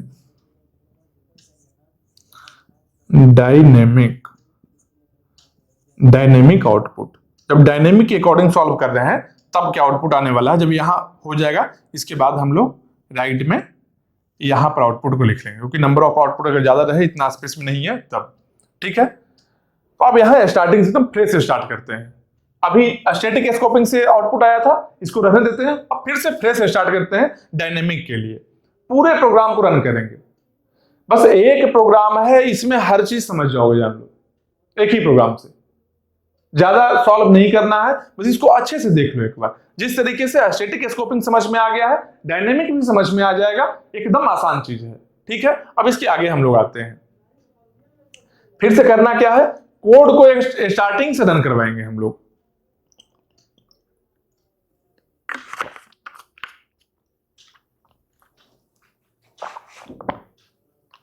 एक सेकेंड, फिर से कोड को हम लोग स्टार्टिंग से ही रन करवाएंगे। अब देखो यहां पर आते हैं, यहां क्या है, जैसे ही कोड में हम लोग इंटर किए हैं प्रोग्राम में, क्या है, int a equal to 5 b equal to 8। इसका मतलब क्या हुआ, int a equal to 5 b equal to 8 का मतलब क्या हुआ, प्रोग्राम के पहले ही डिफाइन किया गया है। मतलब क्या है, ये कहां पर होना चाहिए, ये ग्लोबल वेरिएबल मेरा है, ये क्या है, ग्लोबल वेरिएबल है। मतलब क्या है, यहां पर हम लोग स्टोर करेंगे, मान लो ए मेरा स्टैटिक एरिया है, यहां पर हम लोग स्टोर करेंगे, और एक स्टैक जो बनाना है, स्टैक चलो यहां बना लेते हैं। ठीक है, इस स्टैक में हम लोग यूज करने वाले हैं, ये मेरा स्टैक है, और यहां पर ग्लोबल वेरिएबल को स्टोर करेंगे। ग्लोबल में देखो पहले क्या करेगा, कंपाइलर कंपाइल करेगा प्रोग्राम को, सेम जैसे ये पहले किया था वैसे ही वही काम रिपीट होना है अभी। ठीक है, थोड़ा थोड़ा चेंजिंग रहेगा केवल। अब कंपाइलर जब कंपाइल कर रहा है तो क्या देखा, a इक्वल टू 5 है, फंक्शन के पहले, मतलब a को डिफाइन करना है, क्या किया, a इक्वल टू 5 कर लिया। उसके बाद b इक्वल टू 8 है, मतलब b को भी डिफाइन कर लिया, b इक्वल टू 8 कर लिया। ठीक है, a equal to 5 b equal to 8। अब स्कैन करते जा रहा है, देखो यहाँ पर कुछ नहीं मिला, यहाँ पर आया कुछ नहीं मिला, कंपाइलर है, कंपाइलर स्कैन कर रहा है कोड को, आया यहाँ पर कौन है, स्टैटिक लिखा हुआ है। मतलब क्या है कि स्टैटिक में जो वेरिएबल है, जो ग्लोबल वेरिएबल जैसा ही स्टैटिक एरिया में डिफाइन करना है। स्टैटिक एरिया मेरा कहाँ है, यहाँ पर है। मतलब क्या, ये लिखा हुआ तो फंक्शन के अंडर में है, लेकिन स्टैटिक कीवर्ड है, स्टैटिक कीवर्ड से कंपाइलर समझेगा कि इसको स्टैटिक एरिया में ही डिफाइन करना है वेरिएबल को। ठीक है, क्या है, c इक्वल टू 1, यहां पर क्या किए, c इक्वल टू 1 कर लिए, c इक्वल टू 1 कर लिए। और कहीं है क्या कुछ, और कहीं भी स्टैटिक कीवर्ड नहीं है। ठीक है, ये काम हो गया मेरा। अब उसके बाद आते हैं क्या, प्रोग्राम पर आते हैं। अब रन करना स्टार्ट किया है प्रोग्राम। रन करते समय में यहां देखा है, समझ गया क्या कि यहां पर जो वेरिएबल डिफाइन किया हुआ है, int a equal to 5 b equal to 8, ये फंक्शन के पहले हमने कंपाइलर कर लिया होगा, कंपाइलर इसके लिए मेमोरी एलोकेशन कर दिया होगा। जब रन कर रहा है प्रोसेसर, तब क्या देख रहा है कि जब फंक्शन के पहले ही है तो कोई दिक्कत नहीं है, इसको कुछ नहीं करना, टच भी नहीं करना है। क्यों, क्योंकि जान रहा है कंपाइलर कर चुका होगा पहले ही। अब आते हैं फंक्शन पर, मेन में आए, मेन में जब आए, मेन फंक्शन में क्या है, int a equal to 12 b equal to 15। तो यहां क्या करेंगे, यहां पर करेंगे, यहां मेन किए, ठीक, मेन पर आ गए। क्या करना है भाई, a equal to 12 b equal to 15, यहां पर a equal to 12 b equal to 15। ठीक है, मेन में a equal to 12, b equal to 15, ठीक है। तो यहां पर मेन में क्या है, a इक्वल टू 12 किया, b इक्वल टू 15 किया। उसके आगे आते हैं, क्या लिखा है, print F a comma b। Print F क्या करना है, क्या प्रिंट करना है, a कॉमा b को प्रिंट करना है, ठीक है। तो प्रिंट एफ में देखिएगा क्या कि मेन के अंदर में, मेन फंक्शन के अंदर में ये कर रहा है क्या, प्रिंट करवाना है। तो मेन फंक्शन में a और b का वैल्यू है भी क्या, हाँ देखो यहां पर देखो, मेन फंक्शन में a स्टैक एरिया है, a स्टैक है, एक ग्लोबल वेरिएबल है, मेन के अंदर में a और b दोनों ही है। तो क्या करना है, प्रिंट करना है किसको, print F a comma b, पहले a का वैल्यू को फिर b के वैल्यू को। a कितना है 12 है, b कितना है 15 है। मतलब क्या यहां लिखेंगे, यहां लिखेंगे 12 कॉमा 15 हो गया। तो यहां पर ये मेरा ओवर हो गया, ये स्टेटमेंट भी ओवर हो गया। देखो ब्लैक से मार्क कर रहे हैं, मतलब कि ये जो कर रहे हैं डायनेमिक आउटपुट के लिए कर रहे हैं ब्लैक से मार्क, ठीक। अब उसके बाद आते हैं, एक फंक्शन कॉल है डी है, तो डी फंक्शन कॉल है हुआ तो क्या हुआ, डी में यहां से आ गया, अब यहां चला आया, डी हुआ फंक्शन कॉल, यहां चला जाएंगे, डी के कोड में चले जाएंगे। डी के कोड में क्या है, इंट a इक्वल टू 15, मतलब डी के लिए भी यहां मेमोरी एलोकेट करना है। क्या है, a इक्वल टू 15, यहां क्या है, a इक्वल टू 15, यहां पर भी a इक्वल टू 15 करना है, ठीक है। उसके बाद क्या करना है, a ओवर हो गया। उसके बाद print F a comma b, यहां पर क्यों कर रहे हैं, d में आने के बाद क्यों किए, क्योंकि जान रहे हैं कंपाइलर नहीं किया होगा। कंपाइलर केवल और केवल ग्लोबल वेरिएबल के लिए मेमोरी एलोकेशन करता है। ग्लोबल वेरिएबल कहां पर है, मेन फंक्शन के पहले होगा या फिर जहां पर स्टैटिक कीवर्ड लिखा हुआ होगा। बाकी सबके लिए रन टाइम में प्रोसेसर है जो मेमोरी एलोकेशन कर रहा है, ठीक है। तो यहां पर जब यहां पर आए तो a के लिए मेमोरी एलोकेट कर दिया d में, d फंक्शन है, इसके अंदर में मेमोरी एलोकेशन a का हो गया, a का वैल्यू 15 स्टोर कर लिया। अब करना क्या है, print F a comma b, print करना है a और b के वैल्यू को। तो देखेंगे d में a और b का वैल्यू है क्या, d में देखो a का वैल्यू 15 है, b है क्या, b नहीं है। अब यहां पर आया है स्कोप का प्रॉब्लम कि हम किसी पर्टिकुलर वैल्यू को यूज करना चाह रहे हैं, वो वैल्यू इस फंक्शन में डिफाइन ही नहीं किया हुआ है। तो यहां दो तरीका है, एक स्टैटिक है और एक डायनेमिक है। स्टैटिक हम लोग देख चुके हैं, स्टैटिक में क्या किए थे कि जब यहां पर print of a comma b जब कर रहे हैं, यहाँ a है, b का वैल्यू नहीं है, तो b के वैल्यू के लिए कहां आते थे, b के वैल्यू के लिए हम लोग ग्लोबल वेरिएबल में आते थे। b के वैल्यू को लेने के लिए ये क्या है, इसको बोलेंगे स्टैटिक एरिया है। स्टैटिक मतलब ग्लोबल एरिया है। ये क्या है, ये लोकल एरिया है, स्टैक है, लोकल एरिया है, स्टैक है यहाँ पर, ठीक है। यहाँ पर b का वैल्यू नहीं है, b के वैल्यू के लिए स्टैटिक वाले में कहां आए थे, b का वैल्यू के लिए सीधा ग्लोबल में चले आए थे। लेकिन अब यहां पर ग्लोबल में नहीं आएंगे, पहले कहां जाएंगे भाई, जो फंक्शन d को कॉल किया है उसके पास जाएंगे। d को कॉल कौन किया है, d को कॉल कौन किया था, मेन किया था। मतलब d के पास में जो वैल्यू नहीं मिल रहा है तो d जाएगा मेन के पास में। बोलेगा क्या, हमको b का वैल्यू चाहिए, तो d कहां गया, d गया मेन के पास में, d यहां से मेन के पास में गया, बोला क्या b का वैल्यू चाहिए, मेन बोला क्या, हाँ b का वैल्यू है। तो b का वैल्यू कितना है, 15 है यहाँ पर। तो a का वैल्यू तो पहले से प्रिंट क्या करना है, प्रिंट करना है a और b का value, a comma b। a का वैल्यू यहाँ 15 पहले से है ही, अब b का वैल्यू मेन से मिल गया 15 कॉमा 15, यहाँ पर 15 कॉमा 15 प्रिंट हो गया, 15 कॉमा 15 प्रिंट हो गया, ठीक है।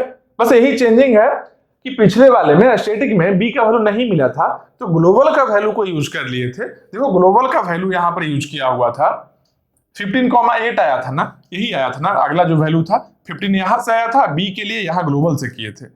इस बार क्या है, ग्लोबल से नहीं करके इसके पिछले फंक्शन में आए हम लोग, मेन में देखे कि हाँ b का वैल्यू है 15, अगला क्या है, तो 15,15 हो गया। देखो चेंजिंग स्टार्ट हो गया है। स्टैटिक का आउटपुट क्या था, 12,15 था, 12,15 तो यहां पर ही प्रिंट हुआ था, अगला प्रिंट हुआ था जो यहां का प्रिंट था, क्या था 15,8, यहां आया है 15,15। आउटपुट डिफरेंट है ना, कुछ अलग आउटपुट आ रहा है।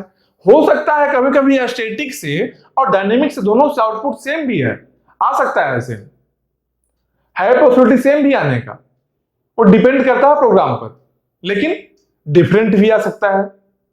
मतलब कि स्टैटिक और डायनेमिक के लिए दोनों के लिए सॉल्व करना पड़ेगा पहले हम लोग को, तभी बता सकते हैं कि आउटपुट क्या है। कॉपी नहीं कर सकते हैं आउटपुट को, डिफरेंट आ सकता है, क्योंकि दोनों अलग तरीके से प्रोग्राम को सॉल्व करना है।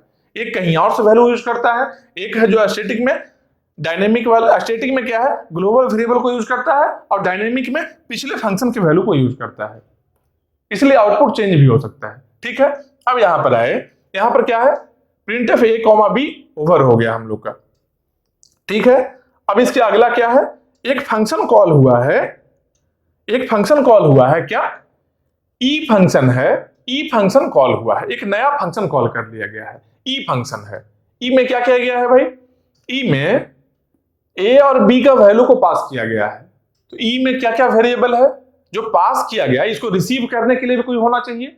तो रिसीव करने के लिए क्या है, इंट बी इंट ए, मतलब कि ई में भी बी कॉमा ए है। तो ई के लिए यहां पर, ई के लिए यहां एक मेमोरी बना लेते हैं, क्या क्या है, बी और ए, बी का कुछ वैल्यू आने वाला है और ए का कुछ वैल्यू आने वाला है। कहां से आने वाला है, पास कौन किया है, डी पास किया है। तो डी पास क्या है, ए और बी का वैल्यू। तो ए का वैल्यू है जो यहां पर स्टोर होगा, ई के पहला वाला में, फर्स्ट वैल्यू फर्स्ट में स्टोर होना है, सेकंड वैल्यू सेकंड में स्टोर होना है, चाहे नाम कुछ भी रहे, वेरिएबल का नाम कुछ भी रहे, इससे फर्क नहीं पड़ता है। ये स्टोर कहां होना है उसको देखना, पहला वैल्यू फर्स्ट वाले में स्टोर होगा, दूसरा वैल्यू सेकंड वाले में स्टोर होगा। तो जब पहला वैल्यू का बात कर रहे हैं, ए का बात कर रहे हैं, तो ए कहां पर आएगा, पहले वाले में स्टोर होगा, मतलब क्या है, पहला में क्या है, बी है। तो ए का वैल्यू क्या है, यहां पर देखो डी में देखेंगे, डी में ए का वैल्यू क्या है, 15 है। तो 15 कहां आ गया, यहां पर आ गया पहला में, पहला में क्या है, बी है। देखो मतलब बी में वैल्यू क्या आ गया, बी का वैल्यू आ गया 15। ई जो फंक्शन है इसमें बी का वैल्यू क्या आ गया, 15 आ गया। अब अगला में क्या है, ए है, ए में क्या वैल्यू आना है, इसका बी का वैल्यू आना है। यहां पर डी में बी है क्या, डी में कहीं पर भी बी दिख रहा है क्या, नहीं है। सॉल्व कैसे करना है, नहीं है, मतलब क्या हुआ, स्कोप प्रॉब्लम हुआ। स्कोप प्रॉब्लम को सॉल्व कैसे करना है, अब हम लोग डायनेमिक अप्रोच से कर रहे हैं, मतलब क्या है, इसके जस्ट पिछला फंक्शन में जा रहे हैं। देखो डी से हम लोग, डी में नहीं मिलेगा तो पिछले फंक्शन में हम लोग जाएंगे। पिछला फंक्शन क्या है, मेन है, मेन में देखेंगे उसका वैल्यू है कि नहीं। अगर मेन में भी नहीं मिलेगा तब हम लोग ग्लोबल पर जाएंगे। पहले क्या था कि डायरेक्टली नहीं मिल रहा है डी में, सीधा ग्लोबल जा रहे थे, अब ऐसा नहीं कर सकते हैं। पहले एक बार पिछला फंक्शन पर जाएंगे, जब स्टैक में इंड हो जाएगा, सबसे इनिशियल फंक्शन पर जब चले जाएंगे, मेन फंक्शन में चले गए, वहां भी नहीं मिलेगा, तब हम लोग ग्लोबल में जाएंगे। ग्लोबल जाने का रास्ता अभी भी है, लेकिन तब तक नहीं जाएंगे ग्लोबल में जब तक कि मेन फंक्शन में ओवर ना हो जाए। मेन में नहीं मिलेगा तब यहां जाएंगे। अभी क्या है, डी आया मेन के पास में, मेन क्या बोला, हाँ बी का वैल्यू है मेरे पास। तो क्या हुआ, बी का वैल्यू जब इसके पास में है तो यहां से 15 वैल्यू है ना, बी का वैल्यू 15 है ना, तो 15 यहां से पास किया, बी का वैल्यू 15 कहां स्टोर हुआ, इसके ए में स्टोर हुआ। मतलब कि इसके ए में कितना स्टोर हुआ है, 15 स्टोर हुआ है। अब ए और बी दोनों हो गया, ए ओवर हो गया। अब क्या करना, क्या है, print F A comma b. ई के पास में ए और बी है कि नहीं, ई के पास में ए और बी दोनों ही है। क्या करना है, प्रिंट करना है ए कॉमा बी। ए का वैल्यू 15, बी का वैल्यू 15, मतलब क्या होगा, फिर से प्रिंट क्या हो गया, 15 कॉमा 15। अगला जो प्रिंट हुआ है 15 कॉमा 15, ये मेरा ओवर हो गया स्टेटमेंट। इसके बाद क्या है, स्टैटिक है, छोड़ देंगे इसको, क्यों, क्योंकि जान रहे हैं कंपाइलर कर लिया होगा अपना काम। स्टैटिक कीवर्ड देखें, कंपाइलर अपना काम कर दिया होगा पहले ही। इसके बाद कहां आएंगे, वाई, एक नया फंक्शन कॉल है वाई ए कॉमा सी, मतलब एक नया फंक्शन कॉल वाई कर रहे हैं जिसमें कि ए और सी का वैल्यू को पास कर रहे हैं। ठीक है, तो ए और सी का वैल्यू को जब पास कर रहे हैं तो यहां वाई में रिसीव करने वाला क्या है, इंट बी इंट ए, मतलब कि एक फंक्शन यहां पर वाई आने वाला है, एक फंक्शन वाई आने वाला है जिसमें एक इंटीजर बी है, एक वेरिएबल बी है, एक और वेरिएबल क्या है, ए है। एक वेरिएबल बी है, एक वेरिएबल ए है। बी में क्या वैल्यू आएगा भाई, तो पहला में पहला का वैल्यू जाना है, पहला क्या है, यहाँ ए है। ए का वैल्यू पहला जो है इसके फर्स्ट वाले में जाएगा, तो ए का वैल्यू यहाँ बी में आकर स्टोर होना है। ए का वैल्यू क्या है, ई में जाकर देखेंगे, ई में ए का वैल्यू क्या है, ए का वैल्यू 15 है, ए का वैल्यू 15 है, तो वाई का बी में आकर स्टोर होना है, पहला बी है, तो बी में कितना आ गया, बी में आ गया 15। बी में क्या आ गया, int B, int B, B में क्या आ गया 15 आ गया। अब इसके आगे देखो इंट बी, बी में वैल्यू आ गया है 15। अब अगला वैल्यू देखेंगे जब, तो क्या पास कर रहा है, सी को पास कर रहा है। अगला वैल्यू सी को पास कर रहा है। सी है क्या ई के पास में, देखो ई के पास में सी है क्या, सी नहीं है, तो कहां जाएगा, वापस कहां जाएगा, सी के लिए यहां गया, सी के लिए अपना पिछला फंक्शन में गया। पहले क्या कर रहे थे, स्टैटिक स्कोपिंग में क्या किए थे, सी नहीं है ना यहां पर, डायरेक्टली यहां से एक्सेस किए थे, अब नहीं कर सकते हैं। अब डायनेमिक अप्रोच से हम लोग सॉल्व कर रहे हैं, तो क्या करना है, जब यहां पर वैल्यू नहीं मिला है सी का, पिछले में गए, यहां सी है क्या, नहीं है, फिर से पिछले में गए, यहां सी है क्या, यहां भी नहीं है। जब यहां नहीं मिलेगा तब जाकर यहां जाएगा ग्लोबल वेरिएबल को एक्सेस करने। समझ रहे हो, यही डिफरेंस है। स्टैटिक और डायनेमिक में डिफरेंस यही है। स्टैटिक में क्या है कि डायरेक्टली ग्लोबल वेरिएबल को एक्सेस करने चला जाता है, यहां क्या है, पिछले में आकर देखेगा, अगर मिल गया तो सही है, उसको यूज कर लेगा, नहीं मिलेगा तो एट लास्ट ऐसे भी ग्लोबल में आना है, कि क्योंकि ग्लोबल को एक्सेस कोई भी कर सकता है। ग्लोबल वेरिएबल का मतलब ही यही है, कोई भी एक्सेस कर सकता है। ठीक है, अब देखो यहां पर जब आ गए हम लोग, जब ग्लोबल वेरिएबल में आ गए, तो यहां पर क्या है, सी का वैल्यू क्या है, 1 है। सी का वैल्यू कितना है, 1 है। तो यही 1 है जो सी का वैल्यू यहां स्टोर हुआ, कहां पर, ए में।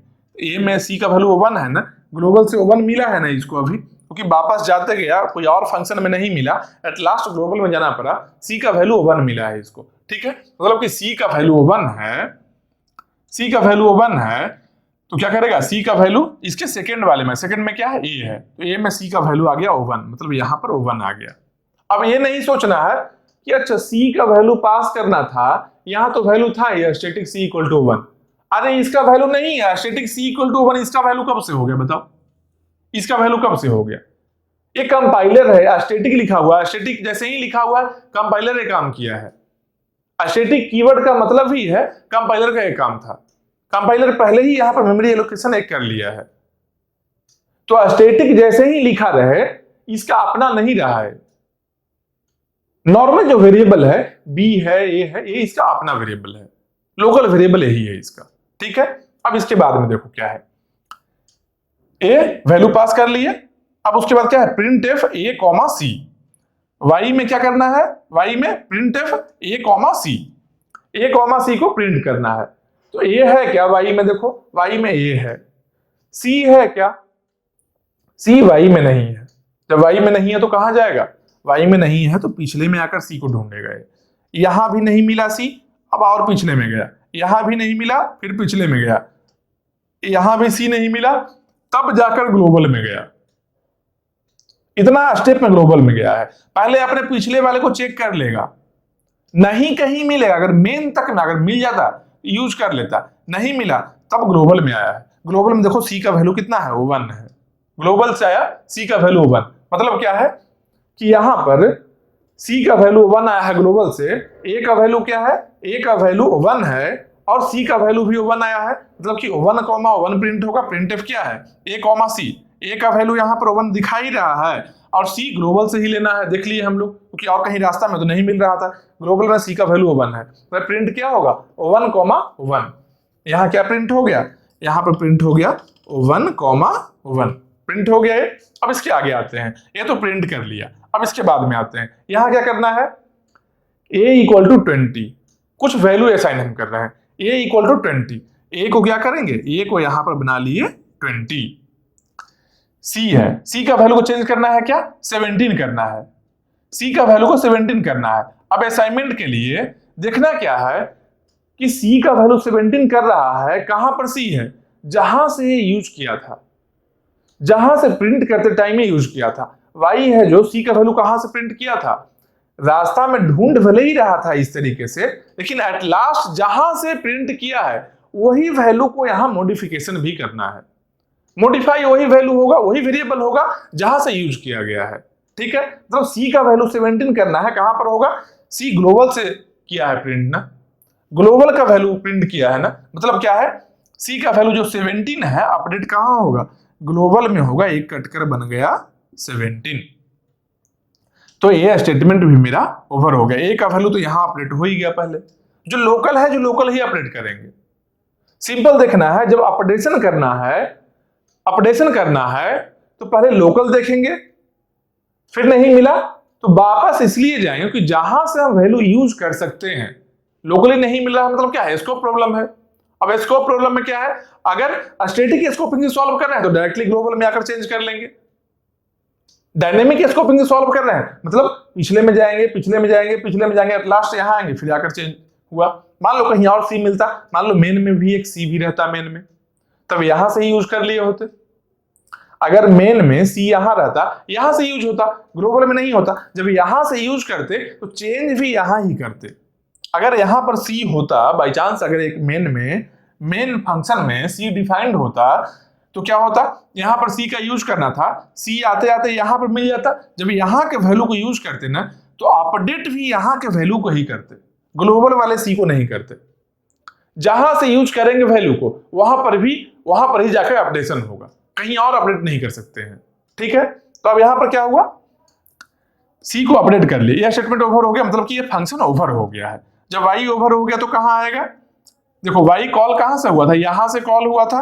जब ओवर हुआ अगला स्टेटमेंट में आ जाएगा, नेक्स्ट स्टेटमेंट में आ जाएगा। तो वाई ओवर हो गया, फिर यहां है वापस।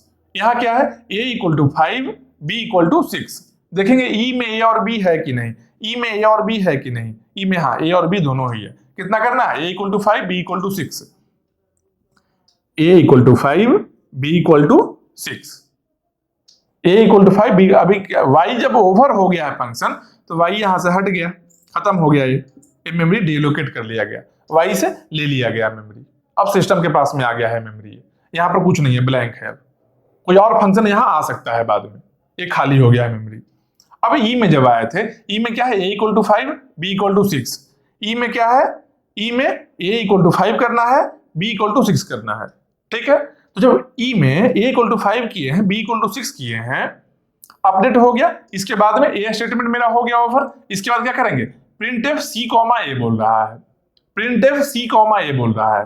तो printf c, a है, देखेंगे c यहां पर है क्या, ई में कहीं c है क्या, नहीं है ना, मतलब कि फिर से वापस जाकर यहां देखेंगे, यहां भी c नहीं है, यहां देखें यहां भी c नहीं है। एट लास्ट जाकर ग्लोबल में आए, यहां पर c मिल गया। c का वैल्यू कितना मिला है, 17 मिला है। प्रिंट क्या करना है, प्रिंट करना है c, a। c का वैल्यू 17 यहां से ले लेंगे, a का वैल्यू यहां है क्या, ई में, हाँ ई में a का वैल्यू है, a का वैल्यू कितना है, 5 है, मतलब कि 17, 5। मतलब यहां क्या वैल्यू प्रिंट हो गया, 17, 5। अब बोलो 5, 17 लिख ले क्या, यहां पर प्रिंट करना है c, a करना है, a, c कर ले क्या, नहीं कर सकते हो। इसके सीक्वेंस को अल्टर नहीं कर सकते हो, बात याद रखना। जो सीक्वेंस में प्रिंट करना है उसी सीक्वेंस में प्रिंट करना है। अरे कंप्यूटर सिस्टम में प्रोग्राम रन कर रहा है, वो सीक्वेंस की अल्टर कर लेगा। जो सिस्टम में आने वाला है प्रोग्राम एग्जीक्यूशन के बाद में वैल्यू, वही वैल्यू प्रिंट करोगे ना। ठीक है, अब यहां देख लिए, यहां क्या हो गया, ये स्टेटमेंट भी मेरा ओवर हो गया। जैसे ही ओवर हुआ मतलब कि प्रोग्राम ओवर हो गया, ये जो फंक्शन है ये फंक्शन ओवर हो गया, ई फंक्शन ओवर हो गया है। ई कहां आएगा, जब फंक्शन ओवर हुआ तो वापस फिर से लौट कर यहां पर ही तो आना है, यहां ही लौट कर, क्योंकि यहां से कॉल हुआ था, लौट कर आए। इसके अगला स्टेटमेंट को देखिएगा, यहां क्या है, b = b+2। ई का जो मेमोरी एलोकेशन था, ई का मेमोरी एलोकेशन खत्म हो गया। क्यों, क्योंकि फंक्शन ओवर हो चुका है। जब फंक्शन ओवर हुआ है, स्टैक का यही है, स्टैक को इसलिए लोकल बोलते हैं। लोकल का मतलब यही होता है क्या, कि जैसे ही फंक्शन ओवर हुआ है वैसे ही मेमोरी ले लिया जाएगा इससे। जबकि ग्लोबल में क्या है, ग्लोबल का मेमोरी तब तक नहीं ले सकते हैं जब तक पूरा प्रोग्राम कंप्लीट ना हो जाए। प्रोग्राम कंप्लीट होगा तभी ये मेमोरी खाली होगा, बीच में नहीं हो सकता है। ठीक है, अब देखो इसके बाद में ई जब ओवर हुआ, ई का खत्म हो गया, यहां पर मेमोरी एलोकेशन खत्म हो, डिलोकेट हो गया। फिर वापस यहां पर आए, यहां क्या बोल रहा है, b = b+2, b = b+2। b में क्या करना है, जो b का पहले का वैल्यू है उससे प्रीवियस वैल्यू में 2 ऐड करके स्टोर कर लेना है b में ही। कहां पर, d फंक्शन में बोल रहा है। d में देखेंगे b है क्या, d में देखेंगे b है क्या, d में देखो a केवल है, b है ही नहीं। मतलब कहां जाएगा, जब b नहीं है तो सर्च करने के लिए पिछले में जाएगा। पिछले में आया तो क्या मिला, यहां b है क्या, हाँ यहां पर b है। करना क्या है b को, b = b+2। b का वैल्यू 15 है, 15 + 2 कितना हो गया, 17। अपडेट कर दिए 17 से, ये मेरा हो गया ओवर। इसके अगला स्टेटमेंट में आते हैं, क्या है, print F A comma b. जब print F A comma b है तो प्रिंट करेंगे, देखेंगे डी में जाएंगे, डी में ए का वैल्यू है कि हाँ, ए का वैल्यू कितना है 15 है, और ए कॉमा बी करना है, बी का वैल्यू देखना है, बी यहां नहीं है तो कहां जाएंगे, फिर से पिछले वाले में जाएंगे। स्टैटिक स्कोपिंग में क्या था, डायरेक्टली ग्लोबल का यूज कर रहे थे, अब यहाँ ऐसा नहीं है, पिछले वाले में जाकर देखते हैं, हो सकता है पिछले में मिल जाए। देखो बाई चांस मिल भी गया, ए कॉमा बी है, यहां से ए मिला 15, यहां से बी मिला 17, मतलब क्या हो गया, प्रिंट क्या होगा, प्रिंट क्या हो गया, ए कॉमा बी है ना, 15 कॉमा 17, यहां पर करते हैं प्रिंट 15 कॉमा 17, ये हो गया प्रिंट। ठीक है, इसके बाद लाए हैं, इसके बाद यहां से ऐसे कर रहे हैं प्रिंट। ठीक, ये सीक्वेंस है, उसके बाद यहां से प्रिंट कर रहे हैं, क्योंकि यहां नीचे में शायद नहीं दिखता।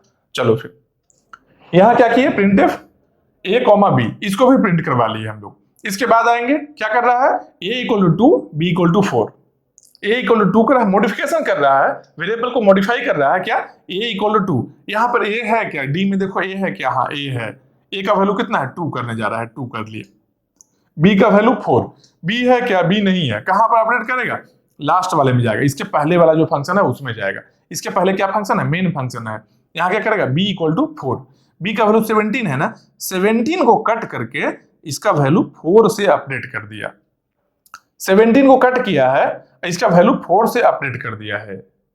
ठीक है, यहां देखो 4 लिखे, 17 को कट किए 4 लिखे हैं। ठीक, ए का वैल्यू 12 है अभी, बी का वैल्यू यहां 4 हो गया। ठीक, ये अपडेशन हो गया। अब क्या है, ये देखो प्रोग्राम ओवर हो गया यहाँ पर। फिर डी फंक्शन है, जो डी का जो फंक्शन है, डी फंक्शन ओवर हुआ, पूरा प्रोग्राम तो अभी बचा हुआ है, डी फंक्शन मेरा ओवर हुआ है, तो कहां आएंगे, अब लौट कर फिर से यहां ही आएंगे, इसके नेक्स्ट स्टेटमेंट में, इसका जो नेक्स्ट स्टेटमेंट होगा वहां पर ही आएंगे। नेक्स्ट में क्या देख रहे हैं, नेक्स्ट में क्या है स्टेटमेंट इसका, जो बैक आए जब फंक्शन में, अगला स्टेटमेंट क्या है यहाँ पर मेन में, a equal to A plus B, मतलब ए प्लस बी, ए और बी का वैल्यू को ऐड करके ए में स्टोर करना है। ए का वैल्यू कितना है 12 है, बी का वैल्यू कितना है 4 है, चलो इसको मिटाकर फिर से फ्रेश लिखते हैं, 4 है, देखो बी का वैल्यू 4 है, यहां पर इसको हटाते हैं, 4 अच्छे से लिखते हैं। ठीक, इसको भी हटा लो, बी का वैल्यू 4 है यहां पर। ठीक, यहां करना क्या है, a equal to A plus b, a plus b का वैल्यू ए में स्टोर करना है, ए प्लस बी का वैल्यू, ए 12 है, यहाँ 4 है, कितना हो गया, किस में स्टोर करना है, ए में स्टोर करना है, ए प्लस बी का वैल्यू, 12 प्लस 4 16, 16 को हम लोग ए में स्टोर कर लिए, 16 को ए में स्टोर कर लिए। अब देखो डी फंक्शन जब ओवर हुआ था, डी का मेमोरी भी खाली हो गया, डी खाली हो गया, मतलब क्या है, इसको हम मिटा सकते हैं, अब इसको हटा लेते हैं, हो सकता है नया टाइम फिर और फंक्शन के लिए यूज हो, यही स्टैक मेरा यूज करना है, क्योंकि जब फंक्शन ओवर हो गया मेमोरी डीलोकेट हो जाएगा, बात सिंपल है। जो प्रोसेस है, जिस सीक्वेंस में कोड को रन करवा रहे हैं, बस उस सीक्वेंस में स्टेप बाय स्टेप करना है, 100% आंसर आएगा और सही आंसर आएगा, गलती होने का कोई चांस ही नहीं है। बस ध्यान रखना है किस तरीके से, क्या सीक्वेंस में हम लोग कर रहे हैं काम को। ठीक है, अब यहां हो गया। अब जब a equal to A plus B कर लिए हैं, इसके बाद में क्या है, एक फंक्शन कॉल कर रहा है, फिर से एक फंक्शन कॉल फिर से हो रहा है, क्या है, ई फंक्शन कॉल हो रहा है। ई का कोड कहां पर है, ई का कोड देखो यहां पर है। ई में क्या वेरिएबल है, एक बी है एक ए है, तो ई के लिए यहां पर बना लिए। अब यहां ई आ गया है, क्या क्या है, एक बी है एक ए है। ठीक है, बी और ए है, वैल्यू क्या है भाई, वैल्यू यहां से पास हो रहा है, देखो ई से जब कॉल किया गया है तो बी और ए पास हो रहा है, तो पहला वैल्यू कहां जाएगा, ई का पहला वेरिएबल में जाएगा, पहला वेरिएबल ई का क्या है, बी है, यहां से पास क्या हुआ है, बी पास हुआ है। अब मेन फंक्शन में देखेंगे बी का वैल्यू क्या है, मेन फंक्शन में बी का वैल्यू क्या है, मेन फंक्शन में बी का वैल्यू कितना है 4 है, मेन फंक्शन में बी का वैल्यू 4 है, तो 4 है, यहां से 4 पास हुआ, पहला वैल्यू कहां स्टोर हुआ, इसके बी में, ई का बी में, मतलब कि ई का बी में कितना आ गया वैल्यू, ई का बी में 4 आ गया वैल्यू। इसके बाद क्या पास हुआ है, ए पास हुआ है, ए कहां पर स्टोर होगा, अगला वेरिएबल में, अगला क्या है, इंट ए है, ए में स्टोर होना है। ए का वैल्यू क्या है भाई, मेन में ए का वैल्यू क्या है, मेन में देखो, मेन में, मेन फंक्शन में ए का वैल्यू क्या है 16 है, ए का वैल्यू 16 है, मतलब क्या हुआ, कि 16 जो पास होगा, जो कहां स्टोर होगा, यहां पर स्टोर होगा इंट ए में 16 हो गया स्टोर। ए में क्या हुआ, ए में 16 स्टोर हो गया, ए में 16 हो गया स्टोर। अब यहां पर हम लोग चले आए, अब करना क्या है, print F A comma B, a और बी का वैल्यू को प्रिंट करना है। ए कितना है 16 है, बी कितना है 4 है, मतलब क्या प्रिंट हुआ 16,4, 16,4 प्रिंट हो गया। क्यों, प्रिंट ए कॉमा बी करना था। ठीक, स्टैटिक आया, उसके बाद इसको हम छोड़ देंगे, कोई काम नहीं है क्योंकि ये कंपाइलर कर चुका है पहले ही। उसके बाद एक और फंक्शन कॉल किया है ए कॉमा सी, वाई ए कॉमा सी, मतलब एक फंक्शन कॉल वाई किया है, मतलब वाई यहां एक फंक्शन कॉल किया गया है। यहां क्या वेरिएबल है, बी और ए है। यहां पर क्या है, बी है और ए है, बी है और ए है। यहां करना क्या है, बी है ना, यहां से वैल्यू देखो क्या पास हुआ है, यहां पर जो ए का वैल्यू है, जो पहला वैल्यू है इसके पहला वेरिएबल में जाएगा। यहां पहला वैल्यू क्या है पास हुआ है, ए है। देखिए ई में ए का वैल्यू कितना है, ई में ए का वैल्यू कितना है 16 है, मतलब 16 कहां चला आया, वाई के बी में चला आया। बी का वैल्यू कितना हो गया, बी का वैल्यू हो गया 16। ठीक है, अब इसके आगे आते हैं, अगला क्या वैल्यू है, सी है। सी का वैल्यू कितना है, सी देखो ई में है क्या, ई में सी है क्या, है ही नहीं, मतलब क्या है, वापस मेन में जाकर सी को ढूंढने जाएगा। यहां पर मेन में सी मिलेगा क्या, नहीं, नहीं है, यहां पे सी नहीं है, मतलब कि फिर से ये आएगा ग्लोबल वाले में, यहां पर चला आया। तो ग्लोबल में आया, सी का वैल्यू क्या है 17 है, सी का वैल्यू यहां से 17 लिया है, 17 लेगा, 17 यहां से पास किया, कहां स्टोर होगा, ए में स्टोर होगा, वाई का ए में स्टोर हुआ, मतलब 17 ए में स्टोर हुआ। ए का वैल्यू कितना हो गया, ए का वैल्यू हो गया 17। ठीक है, इसके बाद क्या करना है, print F A comma c, ए और सी का वैल्यू प्रिंट करना है।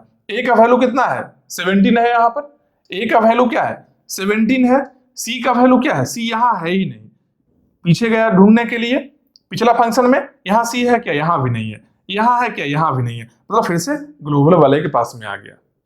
यहां क्या सी है क्या, हाँ यहां पर है 17 है, मतलब क्या, यहां पर ए कॉमा सी को प्रिंट करना है, ए का वैल्यू यहां पर 17 है ही, और सी का वैल्यू यहां पर फिर से 17 ही मिल गया, मतलब कि 17,17 प्रिंट हो जाएगा। यहां क्या प्रिंट होगा 17,17, ये क्या हो गया, ए प्रिंट हो गया। ठीक है, ए स्टेप भी हो गया, ए कॉमा सी। उसके बाद क्या करना है, a equal to 20, c equal to 17, a का वैल्यू को 20 बना लेना है। ए का वैल्यू को, ए तो इसके पास में है, वाई के पास में ए है, ए का वैल्यू को बना लिया 20, और सी है, सी कहां पर है भाई, सी यहां पर है क्या, नहीं है, वापस है यहां आके, यहां भी नहीं है, यहां वापस है यहां आके, यहां भी नहीं है, फिर क्या आया, यहां पर वापस आ गया। क्या करना है, सी के वैल्यू को 17 बना लिया, मतलब सी का वैल्यू को काट कर 17 में, यहां पर बाई चांस पहले से 17 था, कोई दिक्कत नहीं है, फिर भी कट करके वो वैल्यू को असाइन किया है। ठीक है, मतलब सी का वैल्यू को 17 बना लिया। उसके बाद क्या हुआ, ये फंक्शन ओवर हो गया, फंक्शन ओवर हुआ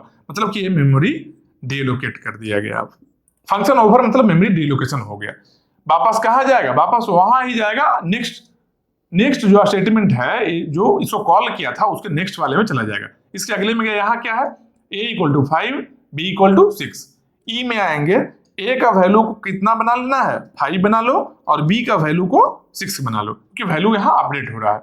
उसके बाद क्या करना है, प्रिंट एफ सी कॉमा ए, प्रिंट करना है सी और ए का वैल्यू। यहाँ पर सी है क्या, देखो ई में सी है क्या, नहीं है, वापस से यहाँ गया, यहाँ भी नहीं मिला, ग्लोबल में सी का वैल्यू यहाँ 17 मिला है, तो सी कॉमा ए 17 कॉमा ए है क्या इसमें, हाँ ए है, यहाँ पर देखो ए का वैल्यू 5 है, तो सी कॉमा ए 17 कॉमा 5, यहाँ क्या हुआ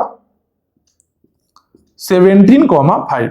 बस फ्लो को समझना है, जिस फ्लो में जिस सीक्वेंस में कर रहे हैं बस वही सीक्वेंस में करना है, आंसर 100% सही आना ही आना है, एकदम गलती नहीं हुआ। कैसे, इतना बड़ा प्रोग्राम एक बार कर लोगे, इतना बड़ा प्रोग्राम आएगा भी नहीं, ये भी जान लो, गेट पेपर में इतना बड़ा प्रोग्राम नहीं आने जा रहा है, छोटा ही प्रोग्राम आएगा, लेकिन ज्यादा बड़ा इसलिए किए हैं, जब इतना बड़ा कर लोगे बाकी सब प्रॉब्लम आराम से बनेगा।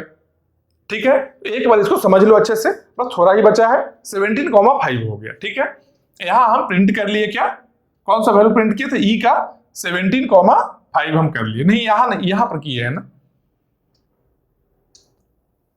एक सेकेंड, अभी कौन सा वैल्यू प्रिंट किए हैं,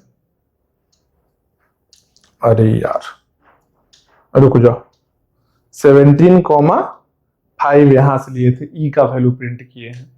अच्छा, ई का वैल्यू प्रिंट किए हैं, ई का वैल्यू प्रिंट किए हैं, ए स्टेप ही किए हैं, सी कॉमा ए। चलो ए ओवर हो गया, ई वापस कहां आया, वापस अगला में चला आया। जब नेक्स्ट में आया वापस तो क्या हो गया यहां पर, b equal to b plus 2।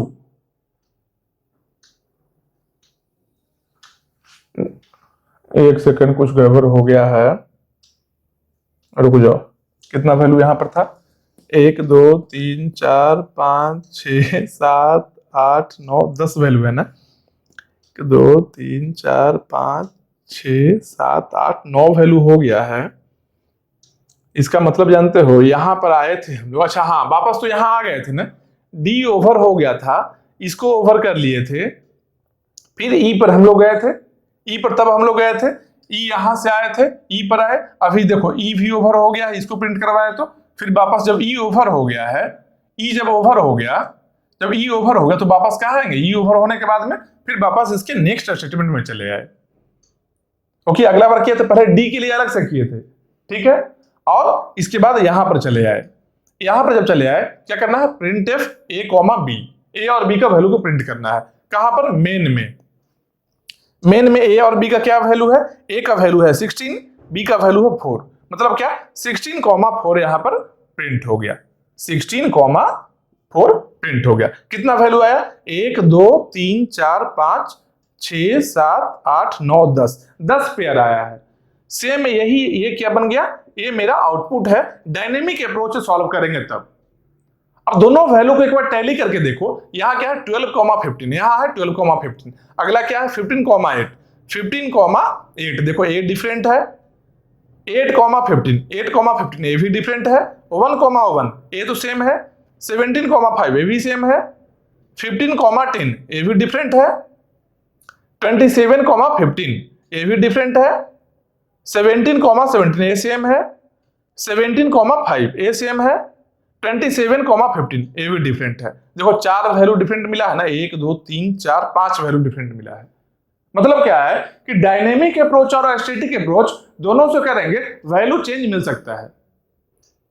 Reason क्या है, डायनेमिक में डायरेक्टली हम लोग जाकर स्टैटिक एरिया में ग्लोबल वेरिएबल को प्रिंट कर ले रहे हैं, जहां भी ये स्कोप प्रॉब्लम होता है। स्कोप प्रॉब्लम का मीनिंग क्या है, हम किसी वेरिएबल को यूज कर रहे हैं प्रिंट करने के लिए या फिर किसी को वैल्यू पास करने के लिए, वो वेरिएबल डिफाइंड है ही नहीं, कुछ ऐसा यूज कर रहे हैं जो कि डिफाइंड नहीं है, वही स्कोप प्रॉब्लम है। स्कोप ऑफ वेरिएबल वही होता है। अब उसको सॉल्व करने का 2 तरीका था, एक स्टैटिक था कि नहीं अगर डिफाइंड है यूज करना है, डायरेक्टली ग्लोबल वेरिएबल को एक्सेस कर लो, वो मेरा बनता है स्टैटिक स्कोपिंग। एक और क्या है, डायनेमिक स्कोपिंग। क्या होता है, अगर वैल्यू नहीं डिफाइंड है, अपने पिछले फंक्शन में जाकर देखो, वहां भी नहीं है, उसके पिछले में जाएंगे। अगर रास्ता में जाते जाते पूरा कंप्लीट हो गया, मेन तक चले गए, नहीं मिला, तब जाकर हम लोग ग्लोबल वेरिएबल को एक्सेस करेंगे। बस यही है, इतना एक प्रोग्राम है। इस एक प्रोग्राम में बहुत सारा चीज बीच में आया, जितना भी कंसेप्ट हर चीज को बता दिए, और इससे ज्यादा टफ क्वेश्चन नहीं आएगा। हाँ, कुछ कुछ वर्ड ऐसा है, मान लो कहीं ऐसा लिखा रहे, जैसे क्या एक अलग से स्टेटमेंट लिखा हुआ होता, कहां पर देखो डिफाइन नहीं किया गया है। यहां डी में क्या है, डी में क्या है, डी में देखो ए का वैल्यू डिफाइन किए हैं, डी में ए का वैल्यू 15 डिफाइन किए हैं, जबकि बी को यूज कर रहे हैं। तो अगर एक कीवर्ड ऐसा लिखा रहता, एक कीवर्ड यहां पर अलग से लिखा रहता, एक्सटर्न बी, अगर एक्सटर्न बी लिखा रहता तब क्या करते हैं भाई, एक्सटर्न बी का मतलब क्या होता है, एक्सटर्न बी का मतलब क्या होता है कि वो बताना चाह रहा है कि अगर यहां पर बी का वैल्यू नहीं मिले तो डायरेक्टली ग्लोबल वाले को एक्सटर्नल वेरिएबल जो है, एक्सटर्नल कौन है, जो ग्लोबल में है। एक्सटर्नल वेरिएबल का मतलब क्या है, जो ग्लोबल में वेरिएबल है। अगर यहां पर नहीं डिफाइंड किया गया, अगर डिफाइन नहीं किया गया है, अगर यहां पर डिफाइन नहीं किया गया तो यहां पर एक वर्ड लिख दे, एक कीवर्ड रहे एक्सटर्न। एक्सटर्न बी का मतलब क्या होगा कि यहां पर अगर बी नहीं मिलेगा तो एक्सटर्नल वेरिएबल को एक्सेस करना है। एक्सटर्नल कहां पर है, ग्लोबल में है। तो अगर एक्सटर्न लिखा हुआ है तो डायनेमिक से अगर यूज करेंगे, हम डायनेमिक स्कोपिंग अगर यूज कर रहे हैं तब भी हम ग्लोबल का ही यूज करेंगे डायरेक्टली एक्सटर्नल देखे ग्लोबल में चले जाएंगे। और स्टैटिक भी क्या देख रहे हैं तब स्टैटिक में तो ऐसे भी डायरेक्टली ग्लोबल में ही जाते थे, स्टैटिक में तो ऐसे भी नहीं मिल रहा तो डायरेक्टली हम ग्लोबल वेरिएबल ही देखते थे। लेकिन अगर डायनेमिक अप्रोच भी यूज कर रहे हैं और यहां पर एक कीवर्ड लिखा है एक्सटर्न वी, तो एक्सटर्न वी का क्या मतलब है, सिंपल जान लो कि एक्सटर्नल वेरिएबल को यूज करने के लिए बोल रहा है। मतलब क्या कि जो ग्लोबल वेरिएबल है उसको यूज करना है, बस यही कीवर्ड है और इसके अलावा फंक्शन नहीं है। हाँ, सेम तरह का प्रोग्राम और भी लिख सकते हो तो सेम ही प्रॉब्लम रहेगा, ऐसा कुछ है नया नहीं है। अब ये इससे बड़ा प्रोग्राम होगा भी नहीं, छोटा ही रहेगा, ये बहुत बड़ा प्रोग्राम था। लेकिन हाँ, इसको समझने से क्या है कि आसान हो गया। अब एक और चीज याद रखो कि मान लो यहां पर b का वैल्यू है ना, b का वैल्यू को 8 किए थे ना, मान लो b का वैल्यू यहां पर नहीं रहता, 8 नहीं दिया हुआ रहता, 8 अगर दिया हुआ ही नहीं है तो क्या करें, केवल b दे दिया है, डिफाइन कर दिया है, कुछ वैल्यू नहीं दिया है, डिफाइन कर दिया, कुछ वैल्यू नहीं दिया है। तो जब कभी अगर वैल्यू नहीं असाइन किया हुआ है, वैल्यू को असाइन नहीं किया गया है, क्या है, ग्लोबल वेरिएबल ना है। अगर ग्लोबल वेरिएबल में वैल्यू को असाइन नहीं, जैसे 8 है, 8 अगर नहीं होता, अगर नहीं दिया हुआ होता तो बाय डिफॉल्ट क्या वैल्यू होना था, बाय डिफॉल्ट वैल्यू इसका 0 होगा, बाय डिफॉल्ट वैल्यू 0 होगा। मतलब क्या, ग्लोबल वेरिएबल के लिए अगर वैल्यू नहीं असाइन किया गया है, वेरिएबल को डिफाइन कर लेते हैं, अगर वेरिएबल को डिफाइन कर लेते हैं और वैल्यू असाइन नहीं किया गया है तो बाय डिफॉल्ट वैल्यू 0 होगा। सेम उस तरीके से ही मान लो लोकल वेरिएबल में आते हैं, जैसे int a = 15 यहां पर है लिखा हुआ ना, int a = 15 है ना, मान लो केवल int a लिखा रहता, int = 15 नहीं रहता, int a रहता, मतलब कि वेरिएबल डिफाइन कर दिया गया है लेकिन वैल्यू नहीं असाइन किया गया है। वेरिएबल को डिफाइन किया गया इंटीजर a एक वेरिएबल है इंटीजर टाइप का, लेकिन a में कुछ वैल्यू को असाइन नहीं किया गया। जब a में वैल्यू को नहीं असाइन किया गया है, इसका मतलब क्या है, जब a में वैल्यू असाइन नहीं करेंगे इसका मतलब क्या है कि यहां पर कौन सा फंक्शन है, d फंक्शन है ना, तो d फंक्शन जहां भी होगा वहां पर इसमें स्टैक में ही होगा a = गार्बेज वैल्यू होगा, a = g। अगर इस केस में हम प्रिंट करवाते हैं, इस केस में अगर यहां पर प्रिंट a b कर लेते हैं तो यहां से a का वैल्यू प्रिंट क्या होगा, a का वैल्यू प्रिंट होगा g, और b का वैल्यू क्या है, b अगर एक्सटर्नल लिखा हुआ है तो एक्सटर्नल वैल्यू, b अगर एक्सटर्नल है यहां से प्रिंट होगा। अगर यहां भी मान लो कुछ भी वैल्यू नहीं असाइन किया गया है तो 0 है बाय डिफॉल्ट, मतलब कि इसका भी by default value 0, g, 0, garbage, 0। समझ रहे हो बात को। इस केस में अगर प्रिंट a b रहता, print f pf a, b है और a का वैल्यू यहां पर नहीं दिया रहता, डिफाइन किया हुआ रहता कि वैल्यू नहीं दिया हुआ रहता, ऑटोमेटिकली a का वैल्यू g होता है, गार्बेज होता है। जो पिछला फंक्शन में कुछ वैल्यू होगा स्टोर वही रहेगा वहां पर। तो पुराना फंक्शन का वैल्यू क्या है, गार्बेज है मेरे लिए, यूजलेस है, मतलब क्या है, गार्बेज को g लिखेंगे। और अगर बाहर में एक्सटर्नल वेरिएबल जो है, मतलब कि ग्लोबल वेरिएबल जो है, अगर वहां पर अगर ऐसा रहे कि ग्लोबल वेरिएबल में अगर वैल्यू को असाइन नहीं किया गया है तब उसका वैल्यू बाय डिफॉल्ट क्या होगा, b = 0 होगा। एक और बात जान लो कि ग्लोबल वेरिएबल जो भी है उसका इनिशियलाइजेशन एक बार ही होगा, ग्लोबली कंपाइलर ही करेगा, बाद में मॉडिफिकेशन कर सकते हैं उसको, इनिशियलाइजेशन 2 बार नहीं हो सकता है। ऐसा नहीं कि अच्छा यहां पर a = 5 कर लिए और कहीं और भी लिख लिए, कहीं और भी एक लाइन लिख देते हैं क्या, स्टैटिक a = 2। इसका मतलब क्या हुआ, कंपाइलर आया है जब तो यहां देखा a = 5 पहले ही कर चुका था, a = 5 पहले ही ग्लोबल वेरिएबल में बना लिया था, ये यहां पर स्टैटिक एरिया में पहले ही a = 5 एक बना लिया है। फिर सेकंड टाइम आया यहां पर जब स्कैन करते हुए आगे आया, क्या देखा कि स्टैटिक a = 2 है, मतलब कि a को फिर से ग्लोबल में करना है। तो a वेरिएबल पहले से ही किया हुआ है, सेकेंड टाइम जब इसका इनिशियलाइजेशन करना चाहेंगे नहीं पॉसिबल है, इनिशियलाइजेशन एक बार ही होगा। समझ रहे हो बात को। अगर पहले एक बार स्टैटिक एरिया में कंपाइलर कोई मेमोरी एलोकेशन कर लिया है और उसको इनिशियलाइज भी कर दिया है कुछ वैल्यू से, तो सेकेंड टाइम जब स्टैटिक अगर लिखा रहे कहीं और पर तो सेम वेरिएबल को इनिशियलाइज नहीं कर सकता है, सेम वेरिएबल को इनिशियलाइज नहीं किया जा सकता है, ये गलत है। ठीक है, ये एरर आएगा प्रोग्राम में। ठीक, अब उसके बाद एक और चीज देखो क्या कि एक्सटर्नल बी लिखा हुआ है ना, इसका मतलब क्या है कि बी अगर नहीं है तो एक्सटर्नल वेरिएबल को यूज करना है, मतलब कि ग्लोबल वेरिएबल को यूज करना है। मान लो यहां पर भी बी नहीं रहता, यहां पर भी बी नहीं रहता, यहां पर लिख देता क्या एक्सटर्न बी, यहां पर क्या बोला, यहां पर डी को क्या बोल दिया गया, डी में जब बी का यूज आया है तो क्या बोल दिया गया कि जो एक्सटर्नल वेरिएबल है बी मतलब ग्लोबल वेरिएबल है उसको यूज कर लो। जब ग्लोबल में चेक करने आया यहां भी क्या बोल रहा है एक्सटर्नल वेरिएबल बी है उसको यूज कर लो, तब ग्लोबल से एक्सटर्नल कहां जाएगा, यहां भी अगर नहीं डिफाइंड है तो ग्लोबल के बाद कहां जाएगा, तो इस केस में क्या है एक एरर मैसेज आएगा, एक एरर मैसेज आएगा प्रोग्राम का, एग्जीक्यूट नहीं हो सकता है कि यहां भी बोल रहा है क्या कि एक्सटर्नल वेरिएबल को ही करना है, यहां भी बोल रहा है क्या एक्सटर्नल वेरिएबल को करना है, तो ग्लोबल के बाद में एक्सटर्नल कहां जाएगा, जगह ही नहीं है।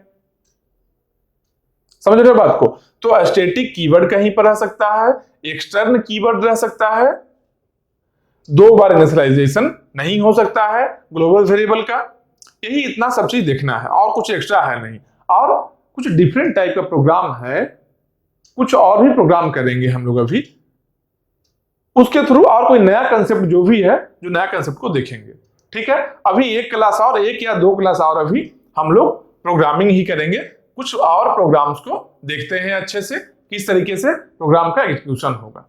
ठीक है, तो अभी तक जितना भी बताया है ये प्रोग्राम को बहुत अच्छे से देख लो, इसमें बहुत छोटा छोटा कंसेप्ट बताया हुआ है जो कि कभी भी प्रोग्राम को रन कर, क्वेश्चन कैसे आएगा भाई, क्वेश्चन में प्रोग्राम दे देगा, पूछ लेगा आउटपुट क्या है, कहीं पर एक ब्लैंक रख दिया, कोई एक जगह ब्लैंक रख दिया, बोल देगा यहां पर क्या वैल्यू है, न्यूमेरिकल टाइप क्वेश्चन भी आ गया। अब तो मल्टीपल करेक्ट भी आने वाला है कहीं, मान लो एक से ज्यादा ऑप्शन सही हो, इसलिए जितना भी आउटपुट है सभी आउटपुट को देखना बहुत जरूरी है।